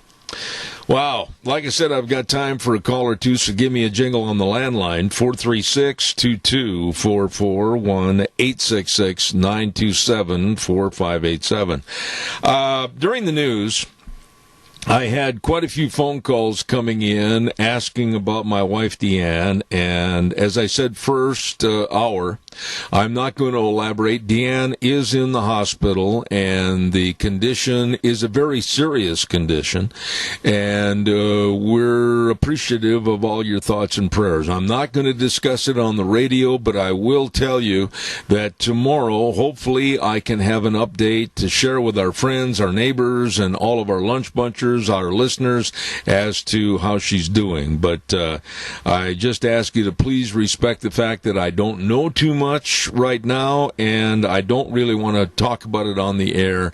But my lovely wife, Deanne, in the hospital, and I miss her dearly. I really, really do. Want to also remind you about our friends over at Patterson's Electronics at 421 East Main in Burley, with Curtis and Lorena and the rest of the staff serving you with everything electronic. I mean, they know all about it, whether it's the TV sets or whether it's the video surveillance cameras or all the power cords and the monster cables and the home theater systems, the car stereos and speakers. Everything. I mean, they know electronics, and they are there to serve you. Monday through Saturday, 9 to 6, Patterson's Electronics. And they're located at 421 East Main in Burley. Like I said, open Monday through Saturday, 9 to 6. You stop in and see them today. They know and they can help you at Patterson's Electronics. Here is what we've got cooking for the rest of the day, and next hour, and I got to go let him in the house, Dr. History waiting patiently outside the door, and he's going to be up at 10:06, and then we have the Director of Public Affairs for First Liberty Institute, and that's Lathan Watts. He's going to be on the smoke this morning, and we're going to be talking about the truth in politics today, and what's considered to be lies, what's considered to be the truth, and what's considered to be, well, let's hide this from the American public. So we're going to talk to him at 10:30 this morning. I am going to ask Sean, and I want to say this real quick. Yesterday, Gina and Sean jumped in and really helped me out that last hour. And I publicly want to say thanks to Gina for coming on the program. Sean, of course, running the board. He's always there, does a great job. And thank you to those two great people. I mean that sincerely. Sean, I'm going to ask you a favor. If we could start the music a little earlier, I've got to go let Dr. History in the house, and so I'll be back in about 7 or 8 minutes. Zeb at the Ranch continues. We'll see you then.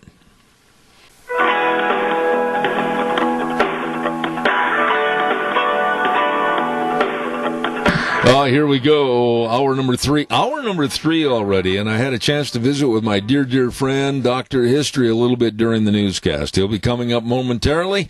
And, of course, don't forget, Zeb at the Ranch, brought to you by our major sponsor, your Magic Valley, Les Schwab Tire Centers, all 7 locations serving you. And our friends at Burley Physical Therapy and Rehabilitation at 1263 Bennett Avenue, Suite 2 in Burley, helping you get back to being you. Want to also remind you about our friends at Greystone Crossing Senior Living. What a nice place. I mean, what else can I say? It's brand new. I've been there. I've seen the facilities, and seniors, I'm telling you, this is a great place to pass the days with your friends and enjoy 3 great meals a day, all the snacks, housekeeping, local transportation, right there at Greystone Crossing Senior Living, 1221 21st Street in Hayburn. Call, make an appointment, go see the facility. Call Matt and Kelly Wiggins today, 650-4979, 650-4979.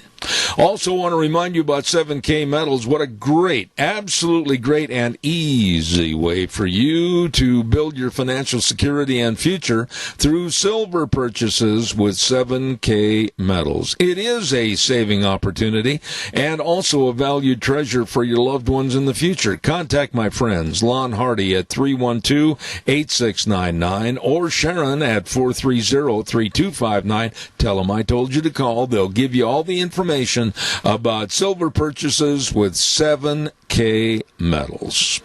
Right now, ladies and gentlemen, on Tuesdays, and believe me, today more so than many times in the past, I really appreciate him being here, and that's, of course, a good morning to Dr. History. Good morning, Zeb. How are you? I'm doing great. Went to the fair and rodeo last week, and how was it? It was good. You know, when I was growing up, you worked all summer, and going to the fair and rodeo was kind of like the first hello to your old friends before school started. So, anyway, yeah, it was good to run into people and friends and family, and it was good. Well, good. I'm glad everything went well. Yep. What are we going to talk about today? I'm going to talk about a guy, and I'm going to step out here and say I'm going to bet hardly anybody has heard of this guy. You know, I've kept track, and for the last 4 weeks you've said I've said that? Yes. Okay. Well, you just tell me, have you heard of a guy named Matt Nelson? I know a Matt Nelson that used to play for the University of Wisconsin, but no, I don't know him. Okay. Well, I like this story because this comes from the magazine Frontier Times. That was this was in 1967. Oh, really? So about 50 years ago, and there was a guy that interviewed this guy years before he died. So I like this because there's some actual quotes and stuff from this Matt Nelson himself. So I kind of like this. So I'm going to set the scene here, Zeb. Now just picture this. It's dark. Lightning split the darkness, spotlighting two night herders flailing away with leaded quirts in an effort to control their milling herd. It required only one more flash, followed by a blast of thunder, to touch off a mad stampede. The mass of cattle shot out with the two cowboys yelling and trying to corral the herd. Remember, Zeb, it's dark. You can't see much. It was hopeless. The cowboys dug in their spurs and veered sharply away as the spooked cattle rumbled across the prairie. Several times during the wild ride, the cowboys almost had been thrown as their horses swerved or took long leaps, landing with jolts that kind of rattled the teeth of the riders. Well, they sat there on their panting horses until the noise of the stampede died away. Then they dismounted, unsaddled their tired horses. They flopped on the wet ground using saddles for pillows and protected from the rain by their yellow slickers and their soggy Stetsons. So the cattle were gone. Okay. You know, I want to make a comment, though. Did you really ever think about how dangerous, absolutely death-defying it was during a stampede? And they happened mostly at night. Yeah. Well, so at dawn, they got up to a fresh, bright day, saddled up, and rode off to find the chuck wagon and grub, and to get help for rounding up the scattered herd. As they retraced the course of the stampede, the cowboys were amazed at the way their horses had carried them safely across some of the places. One particularly treacherous stretch was across a prairie dog town with all these burros, and these horses were able to somehow miss them. No broken legs? Yeah. And this is where the horses had done the dodging, and how they and the cattle ever made it at top speed in the darkness. That's kind of a miracle and a mystery. My. And still is to this guy named Matt Nelson. After all these years, Matt was then just a young kid of 16. He was the younger of the two who made this wild ride that stormy night. Anyway, they came to other spots on their ride, back where gullies and small streams cut up the terrain. And these were the places where the cowboys had taken the jolts, as the horses jumped. And when a horse jumps across something and when they hit, it kind of jolts you. Yeah, if you've never and ever appreciated the jumping classes at various horse shows, try going over some of those jumps that are over 6 feet tall. Oh, yeah, I can't imagine. Well, Matt's partner that night was a guy named Bruce Norton. He was about 19, so 3 years older. They were working for the Figure 4 outfit in Texas, about 100 miles southwest of Quanah. Mm-hmm.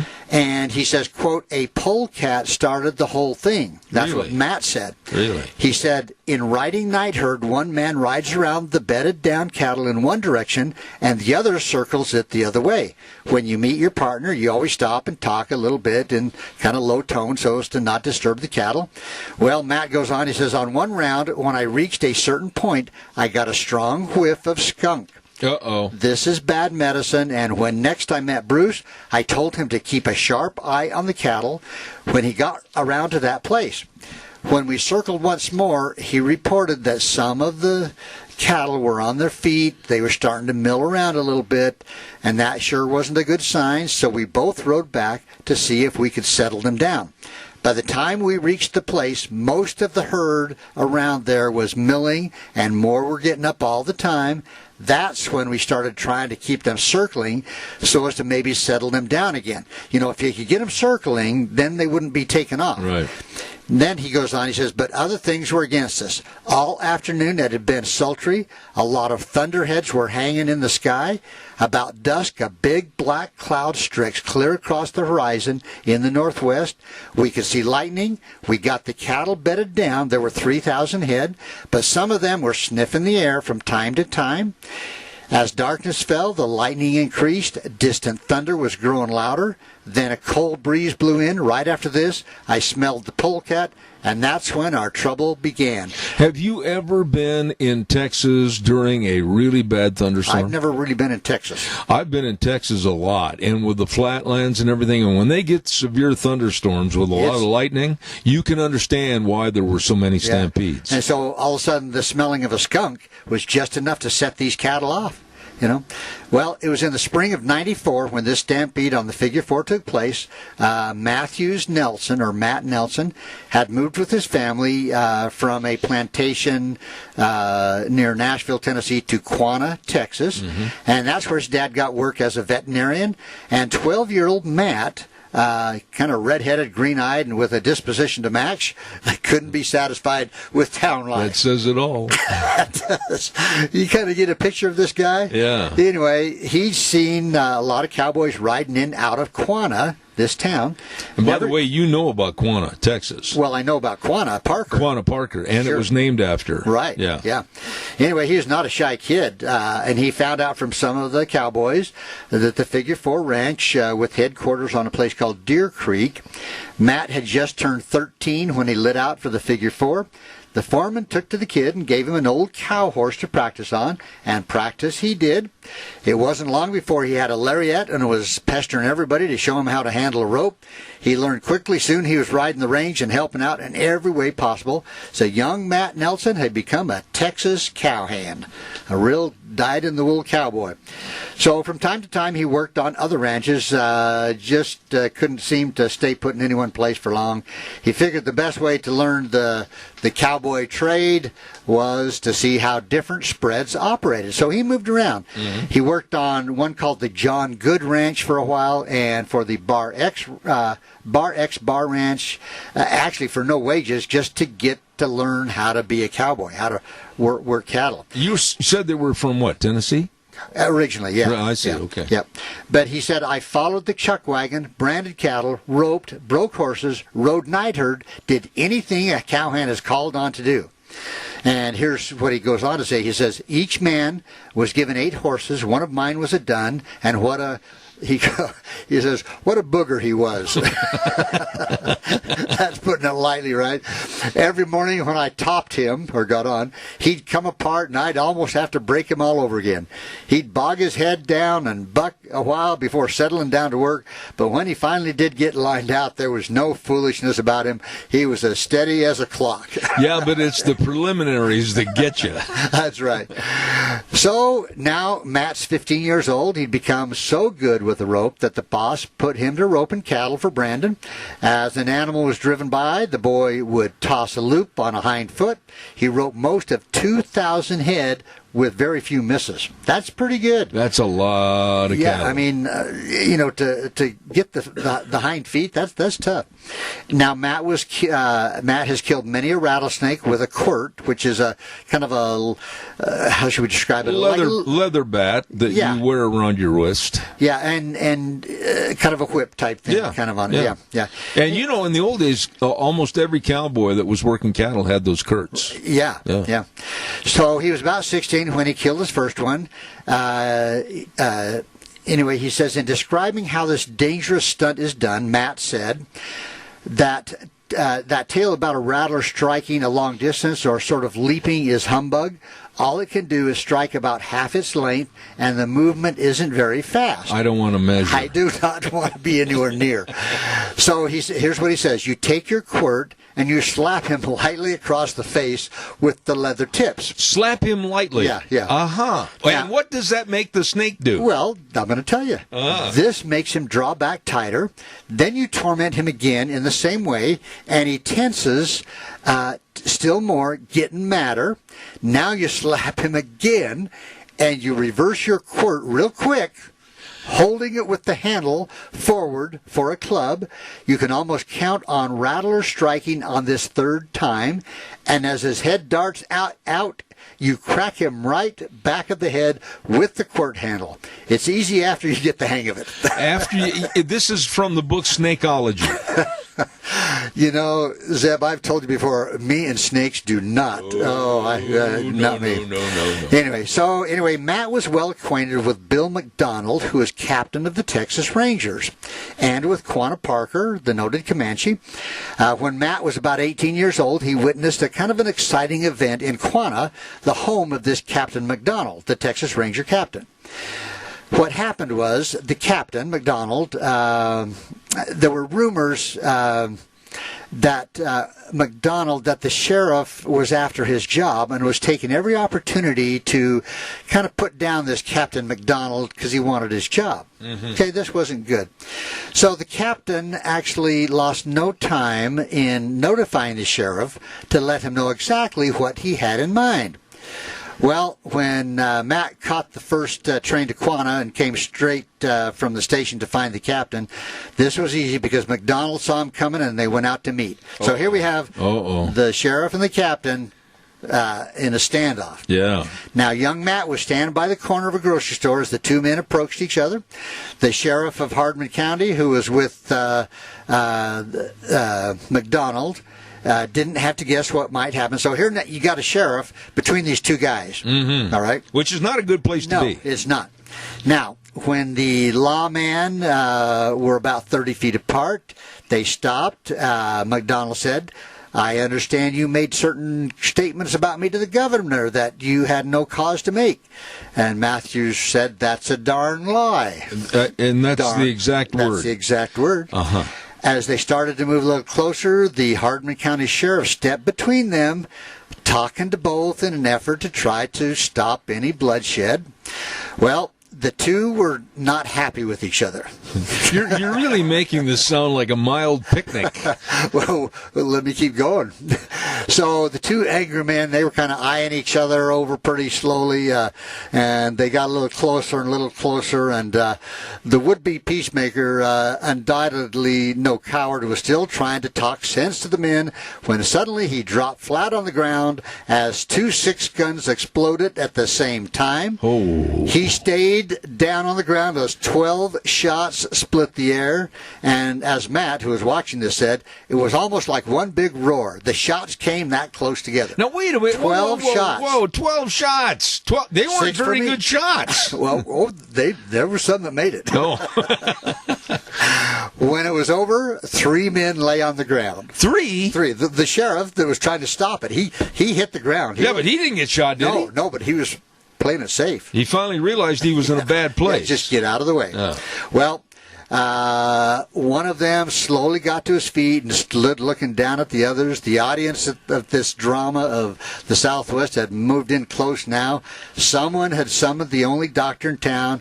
While awaiting his arrival, willing hands of Quanah citizens were trying to care for their ranger captain. They liked him. 2 bullets had struck him in the chest. Oh, my. A plug of Star Navy chewing tobacco in his vest pocket saved him by lessening the impact of the bullets. Another slug had broken his right collarbone. Another, the left one, there were 2 more holes in other parts of his body. At such close range, it was hard to miss. So he got what, shot 5 times? 6. 6 times? Yeah, 2 in the chest, 2 in the shoulders. And 1 in the tobacco. Yeah. Well, the doctor made a temporary repair on Captain McDonald, stopped the bleeding, gave orders that he be taken home. Holy moly. Now, Sheriff Matthews had 6 bullets in his body. No one was showing him any attention. They didn't like this guy. Well, now that's obvious. Yeah. So the gritty man had struggled to his feet and walked from the center of the street to the edge where he sat down. Now, Matt, he was watching this. He felt sorry for this lone man who, badly wounded, had been deserted by the crowd that was now following the wagon where the ranger captain was being taken to his home. So the one guy ends up, how many times was he shot? I think I'll get to that. Oh, thank you. The youngster, Matt, walked over to Matthew's side and stood watching him as he slowly removed one boot. A boot. And with painful effort, tossed it aside. He did the same with the other. Matt, said the sheriff, he says, "Can I help you over to the hotel?" Well, the officer nodded that would be okay. Then with some difficulty said, "I promised my wife I would never die with my boots on." You got to be so kidding he's sitting there, me. boots off, Matt standing there with him. So Matt picked up the boots with his right hand, and with his left he helped the weakened lawman to his feet. Matthews leaned heavily against him. Matt, who supported him as they slowly made their way to the Carter Hotel. The doctor had patched up Captain McDonald enough that he could be left. Then he came to the hotel, and with the wire, he probed for a slug that had struck the sheriff in the stomach and lodged against his backbone. So he's got a wire to find the bullet. Now, this done, he looked up at Matt and kind of shook his head like he's saying, this guy, he's not going to make it. It's not going to happen. And Sheriff Matthews kept his promise. He died without his boots on. He did die. He died. He was gone. And they didn't have any anesthetic back then. No. Well, at that point, he was pretty well out of it with 5 or 6 bullets in him. Holy cow. So now Matt soon found all wasn't working, no play at the time in a cowboy's life. And you know what, Zeb? I've got enough. I'm going to just finish this next week. But I think I've got enough to tell this next little story. Okay. Right? I got about 3 minutes left. Okay. An Easterner sent his 20-year-old son to the Figure 4 to learn the cattle business. So a greenhorn, okay, to get him toughened up. Now, the Figure 4 foreman was to receive a monthly check from the father, which was to be paid to his son as wages. This was to be kept a secret, of course. His father also gave instructions to, quote, give the boy the works, not to go easy on him in anything. Now, being near the same age of the young Easterner, Matt was selected by the foreman to meet him and bring him to the ranch. But Matt was not alone. This promised to be a good chance for a little fun. So some of the other cowhands went along to, quote, escort the tenderfoot back on the long trip from Quanah to the Figure 4. And things happen. Things are going to happen. Yeah. Well, when the train pulled in, Matt was standing near, ready to greet the newcomer, while in the background, the other boys were kind of laughing and speculating as to what this New Yorker would look like. As it turned out, he was kind of a slender, kind of the epitome of neatness in his tailor-made suit, and he was wearing spats. You know what spats are? I do. For our listeners, it's kind of a covering over the ankle and the feet. Yeah. So Matt kind of gulped a few times, put out his hand and said, I'm Matt Nelson, the foreman of the Figure 4 sent me to meet you. And he says, I'm Mr. Gregory of New York. My father said some of you cattle boys would meet me here and furnish me an escort to the ranch. Escort. And that's where we're going to leave it, Zeb. So stay tuned next week, folks, because there's a little fun being cooked up by the Figure 4 boys for this green hand New Yorker. Now, you're saying that this is kind of a validated story. Right. Yeah, this was an interview that actually happened probably 100 years ago. Really? Yeah, and it was just first published in 1960, what did I say, 67. Well, what happened to the guy that got shot 6 times that lived? You know, I don't know that he lived. Didn't comment on whether or not he made it or not. Now, the sheriff that was in between those two guys, I got to find this out. He never did get shot, right? No, he was laying on the ground. He hit the dirt. Smart sheriff. Smart. He was. Okay. So next week, folks, tune in. Tune in, and it will continue. Yes. Okay. Will the young man make it to the ranch being unscathed? Okay, we'll see. You'll like that. All right. Thank you. You bet. Very, very much, Dr. History. And by the way, are you getting a lot of comments and a lot of calls? I haven't gotten any for the last couple of weeks. So, folks, just go to my webpage, dr-history.com, and under comments, just, send me a little note, or if you have an idea, or if I mispronounce something, I'm always open for suggestions. Well, I'll tell you what, I always appreciate your great stories. And this one is going to be continued under the headline of Matt Nelson, right? The saga continues. The saga continues. Yes. And he's going to teach the greenhorn how to be a cowboy. Yeah. It'll turn out maybe a little different than about what you're thinking. Okay. Yeah. Is it the cowboy in the continental suit? I don't know. The song? Oh. I'm not familiar with that one. Okay, well, I'll tell you about it during the break. Okay. Anyway, thank you very much. Bet. Appreciate it. Ladies and gentlemen, that's Dr. History, and we'll have him back for the continuation of the saga next Tuesday. Want to remind you about Lee's Furniture, Floors, and More. Absolutely, these folks are tremendous for the beautification and the comfortization of your home at 459 Overland in Burley. Jeff and the crew, they know, and they can help you. Beauty Rest Mattresses by Simmons. Oh, for a good night's sleep. Oh, my, they've got them all. And don't forget all the window coverings, all the blinds, and all the shades. And they have the largest selection of floor covering anywhere around. And you talk about your furniture, your dining room sets, your living room sofas, everything, your recliners. I mean, you can spend the whole day there just going around and seeing what you like and what feels the best. Absolutely. At Lee's Furniture, Floors, and More. 459 Overland in Burley. We're going to take a little break, send it over to our main studios. I'll be back in about 3 minutes. And now, back to Zeb at the Ranch on AM 1230 KBAR. To reach Zeb, call 436-2244 or toll free 1-866-927-4587. And now, here is Zeb Bell. Thank you very much. We're on the home stretch this morning on this Tuesday, August 25th. I want to remind you about the urgent cares and a special for your high school athletes through the end of this month of August.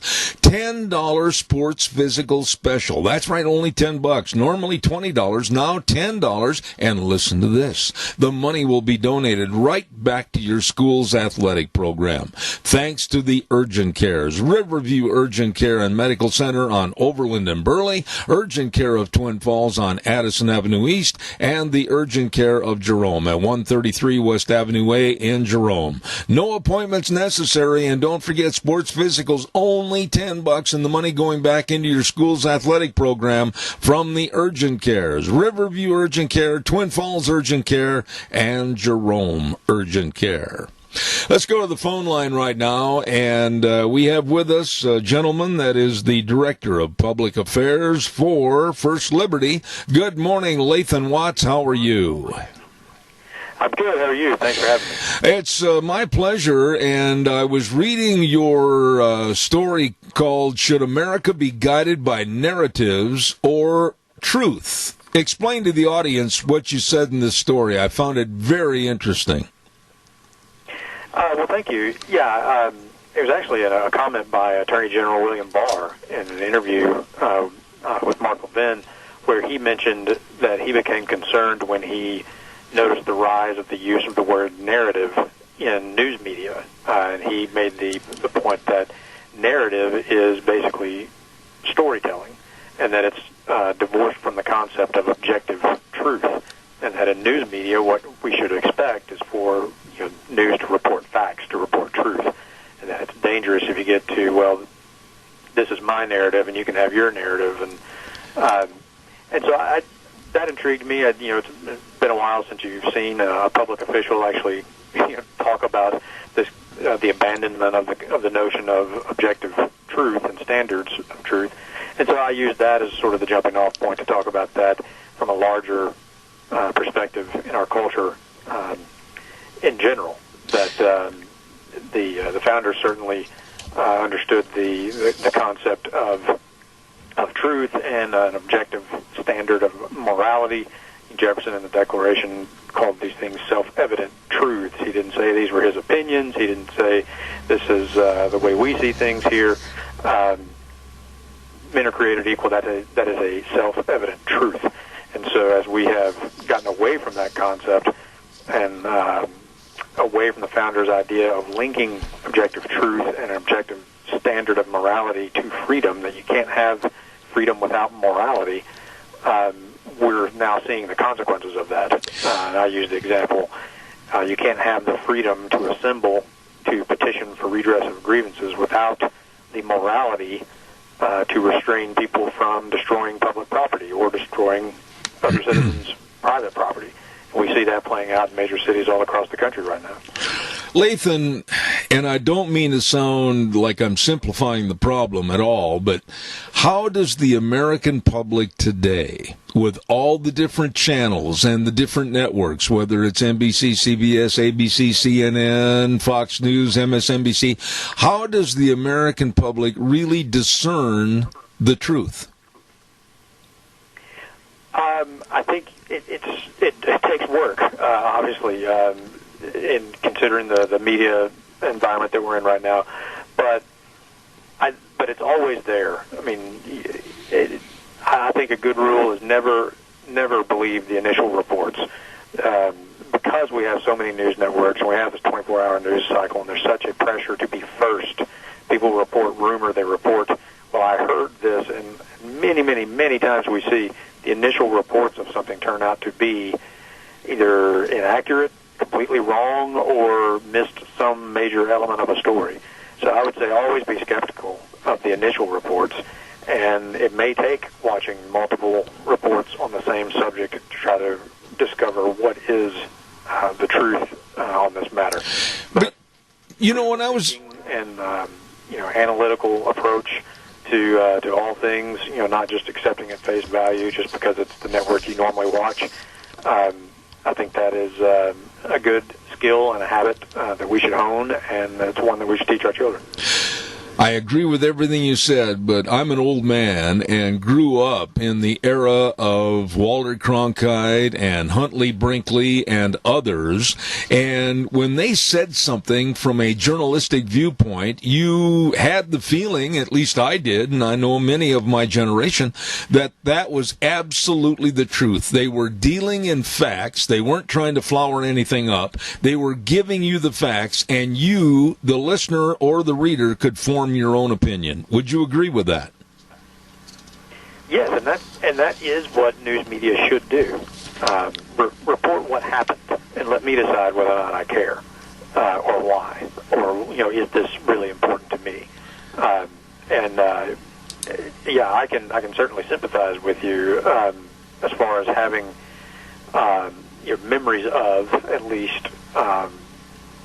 For me, it was, as a kid, it was Peter Jennings, World News Tonight. And there was a time, I agree with you, where the news media did a better job of just reporting, here's what happened, here are the facts, here's what we know, with little to no editorializing, or at the very least, shows that were editorializing were advertised as such, that this is commentary. I think we've gotten to the point now where news and commentary are just used interchangeably, and it's tougher and tougher to discern which is which. We have a caller with a question for you, Lathan. Stand by. Caller, go ahead, please. You're on the air. Go.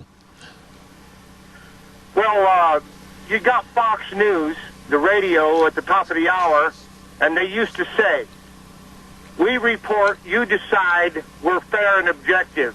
Now, Fox News at the top of the hour on the radio does not say any of that anymore. All they say is the nation is listening to Fox News, or America is. So here you've got Tucker Carlson, who is the #1 show on Fox News, not Hannity anymore, Tucker. And Tucker is he's a constitutional, logical constitutionalist, let's just put it that way. And people are attracted to him. And Rush Limbaugh's numbers are massive. And I could get into it, but we ain't got time. But the thing of it is I sense that people are intentionally trying to learn something, and they feel like they're getting truth from the anchors, the independent anchors at Fox News, but the radio part of it seems to have drifted to the left, and their stories are not fair and objective. They skew to the left, and I listen to them all day long, every day, except for Sunday, I guess. And I just didn't know what you had, if you had an opinion. I'll hang up. Thank you, caller. And Lathan, respond to the call, please. Sure. Yeah.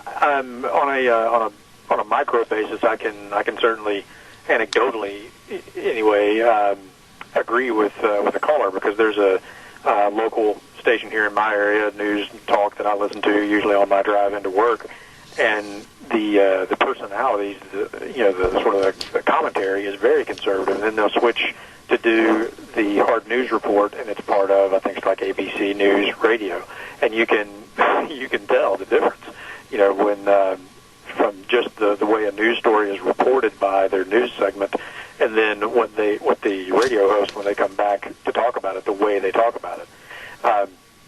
I do think, with the rise in conservative talk radio for many years now, I do think there are lots of options for people. Again, it comes back to being dedicated to listening to multiple sources and then drawing your own conclusions, and that doing your own sort of critical thinking, critical analysis of what you're hearing, whether it's from a source that you typically trust or not. Lathan, in your article, you have one sentence that just really stood out for me, and let me repeat it if I may. So today we see the results of years and years of secularist attacks on religion, eternal truths, and the exclusion of religion and morality from public life. Boy, that kind of, and I'm going to be very blunt, that sums up the personality, if you will, of the Democratic Party. Well, I think it's certainly at play in our political process, but it's been law and politics are always downstream of culture, and our culture has been moving in this direction for many years. This is why First Liberty, our mission is to restore and protect religious freedom, so that people have the opportunity to live according to their faith, whatever that faith may be, in all aspects of their life. And it becomes especially important when the cultural orthodoxy is at odds with your deeply held religious beliefs. And that's what the First Amendment is all about, is about protecting your right to live according to those beliefs, regardless of how popular they may or may not be with the public. But how do we change, if at all, from where we are today to get back to the basics in our education system and the training, perhaps, of journalists to become involved in journalistic activities? How do we get back to the basics of tell the truth, tell the facts, and write the story as such?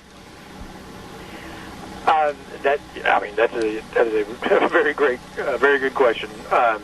We didn't get to this point overnight, and I don't think it will be fixed overnight. But one of the factors I think that will be at play is with the rise of the internet, cell phones. I mean, everybody can be an amateur journalist these days. How many stories have we seen on major news networks broken by just somebody who had their phone out at the right time? So whether or not it's being taught in, quote unquote, journalism schools, if we teach, each of us does our own part, raises our family, teaches our kids to love the truth, seek the truth, find the truth and live it, then and have the strength to stick to it, even when it's not popular. Then I think there are going to be more and more opportunities. As I said, like this sort of citizen journalism. I mean, in the rise of a free market economy, when there's a perception of a lack of something, someone will come in to fill that gap in a free market economy. I mean, there's now Parler, touts itself as the alternative to Twitter. I think we will see more and more of that. And people have more access to information now than at any point in human history. So I think the key, as I said, is critical thinking and analysis of that information as it's presented to you, and understanding that we're all human. We all have our own biases or preconceived notions of things. Taking that into account, but relentlessly pursuing the truth. Every morning I get up at 4 a.m. and I start preparing stories for this show. My first hour is an open forum, and I'll go into about 6 to 8 different stories that are in the news, and I make absolutely certain that of the stories that I talk about in that open forum, I know explicitly the facts. I will go through 3 or 4 various sources of information, pardon me, to verify the facts of each story. So what makes it so tough for the major networks and news sources not to do the same thing? Have they been bought off by agenda-driven politics? I think the over-politicization of everything in American life is part of the answer to your question. I mentioned also, in that article that when you abandon the notion that there is objective truth and that a standard that things can be measured against, then it breaks down into this sort of tribal your truth versus my truth. And the only way to settle that question is power. And that is, a factor in why our politics has become as rancorous as it has, because policies aren't judged by their outcomes. They're not judged by any objective standard of, did this work or not? Is this good or not? It is merely who controls power, and they implement their policies regardless. So I think that's definitely part of the over-politicization of seemingly all aspects of American life these days. Mm-hmm. Tell us quickly, before I let you go, Lathan, a little bit about First Liberty Institute, what it is, what it does. Absolutely, thank you. First Liberty is a nonprofit law firm and think tank. We practice exclusively in the area of religious liberty. We handle cases all over the country representing people of all faiths. Anywhere people are simply just trying to live according to what they believe, as long as they are doing so in a way that's consistent with the law and the Constitution, we will defend their right to do so. We are, as I said, a nonprofit. We're supported by donors around the country, which means our clients are never billed for the legal representation that we provide. And we have a lot of resources for people, a lot of information on our website about our work, firstliberty.org. You can find it all there. All right. I want to thank you very, very much. Lathan Watts, Director of Public Affairs for First Liberty Institute. Thank you for being on the program, and I certainly hope you'll consent, to coming back in the future. I'll be happy to. Thanks for having me. All right, Lathan, thank you. Lathan Watts, First Liberty Institute, thank you very much for being on the program. Right now, oh my goodness, I'm a little bit late, but not as bad as it could be. I've got to get to the weather forecast, and I've got Scarro's Meats with Don Scarrow and the crew at 331 North Road, Jerome. Absolutely. Have you been there? Have you tasted all the delicious meats? I tell you what, go to the website, scarrowsmeats.com, and see all the meats, whether it's the pork ribs, or whether it's the tri-tips, or whether it's all the bratwurst, or all the different breakfast sausages, or all the different flavors of bacon, whatever. You better check it out today. Scarro's Meats, 331 North Road, Jerome. Number to call, 324-7657. Right now, here's Scotty with the weather. Smoke and thunderstorms for the next few days. Good morning with your Zeb of the Ranch weather forecast. I'm Scotty Cameron. For today, scattered thunderstorms. Going to see a high around 87. That will put us in a red flag warning. Keep your eyes out for dangers of fire. If you see plumes of smoke, make sure you get those called in. For tonight, still going to have that 30% chance of thunderstorms. Lows of 57. Smoky for tomorrow, highs of 88. Then for tomorrow night, chance of showers again, looking for a low of 55. And then for Thursday, sunny, a high of 85. Thursday night, partly cloudy.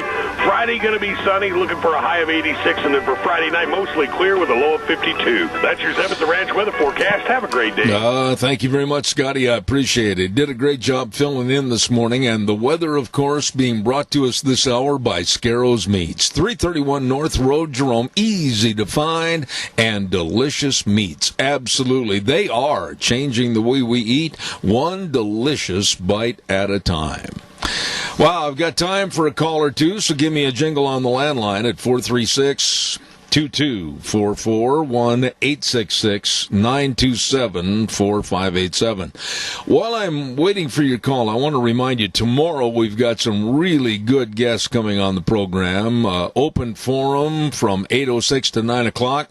Then we're going to have our dear friend Dave Bigo from Indianapolis, Indiana. At 9:30 tomorrow, we're going to have a gentleman that absolutely knows all about stagecoaches, and he knows all about old wagons and what really happened in the Old West with the stages and all the horses and everything, and that's Ray Bagby from Odedeklo. He's going to come on the phone with us. And then at 10:06 tomorrow morning, Dr. Cordy Williams, very, very interesting man, and he's going to have an excellent segment for us tomorrow. And then at 10:30, one of my favorites, Gregory Wrightstone, and he's going to be talking about the idiocy of climate change and how we're being kind of drawn in even more with the Democratic Party and their green energy. So that's all coming up tomorrow on the program. Want to say a big thank you and shout out to our major sponsor, and that's, of course, your Magic Valley Les Schwab Tire Centers, all 7 locations. They've got all the tires that you need, all the tread designs, all the sizes. And when I say all, you ought to go in there. They've got all of them, believe me, at all 7 locations. Stop in, and don't forget to the best in brake service with highly trained brake technicians. They've got front-end alignments, of course, all the shocks and the struts and the batteries. You know, I hate to say this, but get ready for fall. It's right around the corner. Stop in today and see James and Buell, Dan on Poline in Twin Falls, Lane and Rupert, Mike and Jerome, of course, Dave on Blue Lakes in Twin Falls, the Twitch family in Paul, and Trent on Overland in Burley. The 7 locations of your great Magic Valley Les Schwab Tire Centers. You stop in and see them today.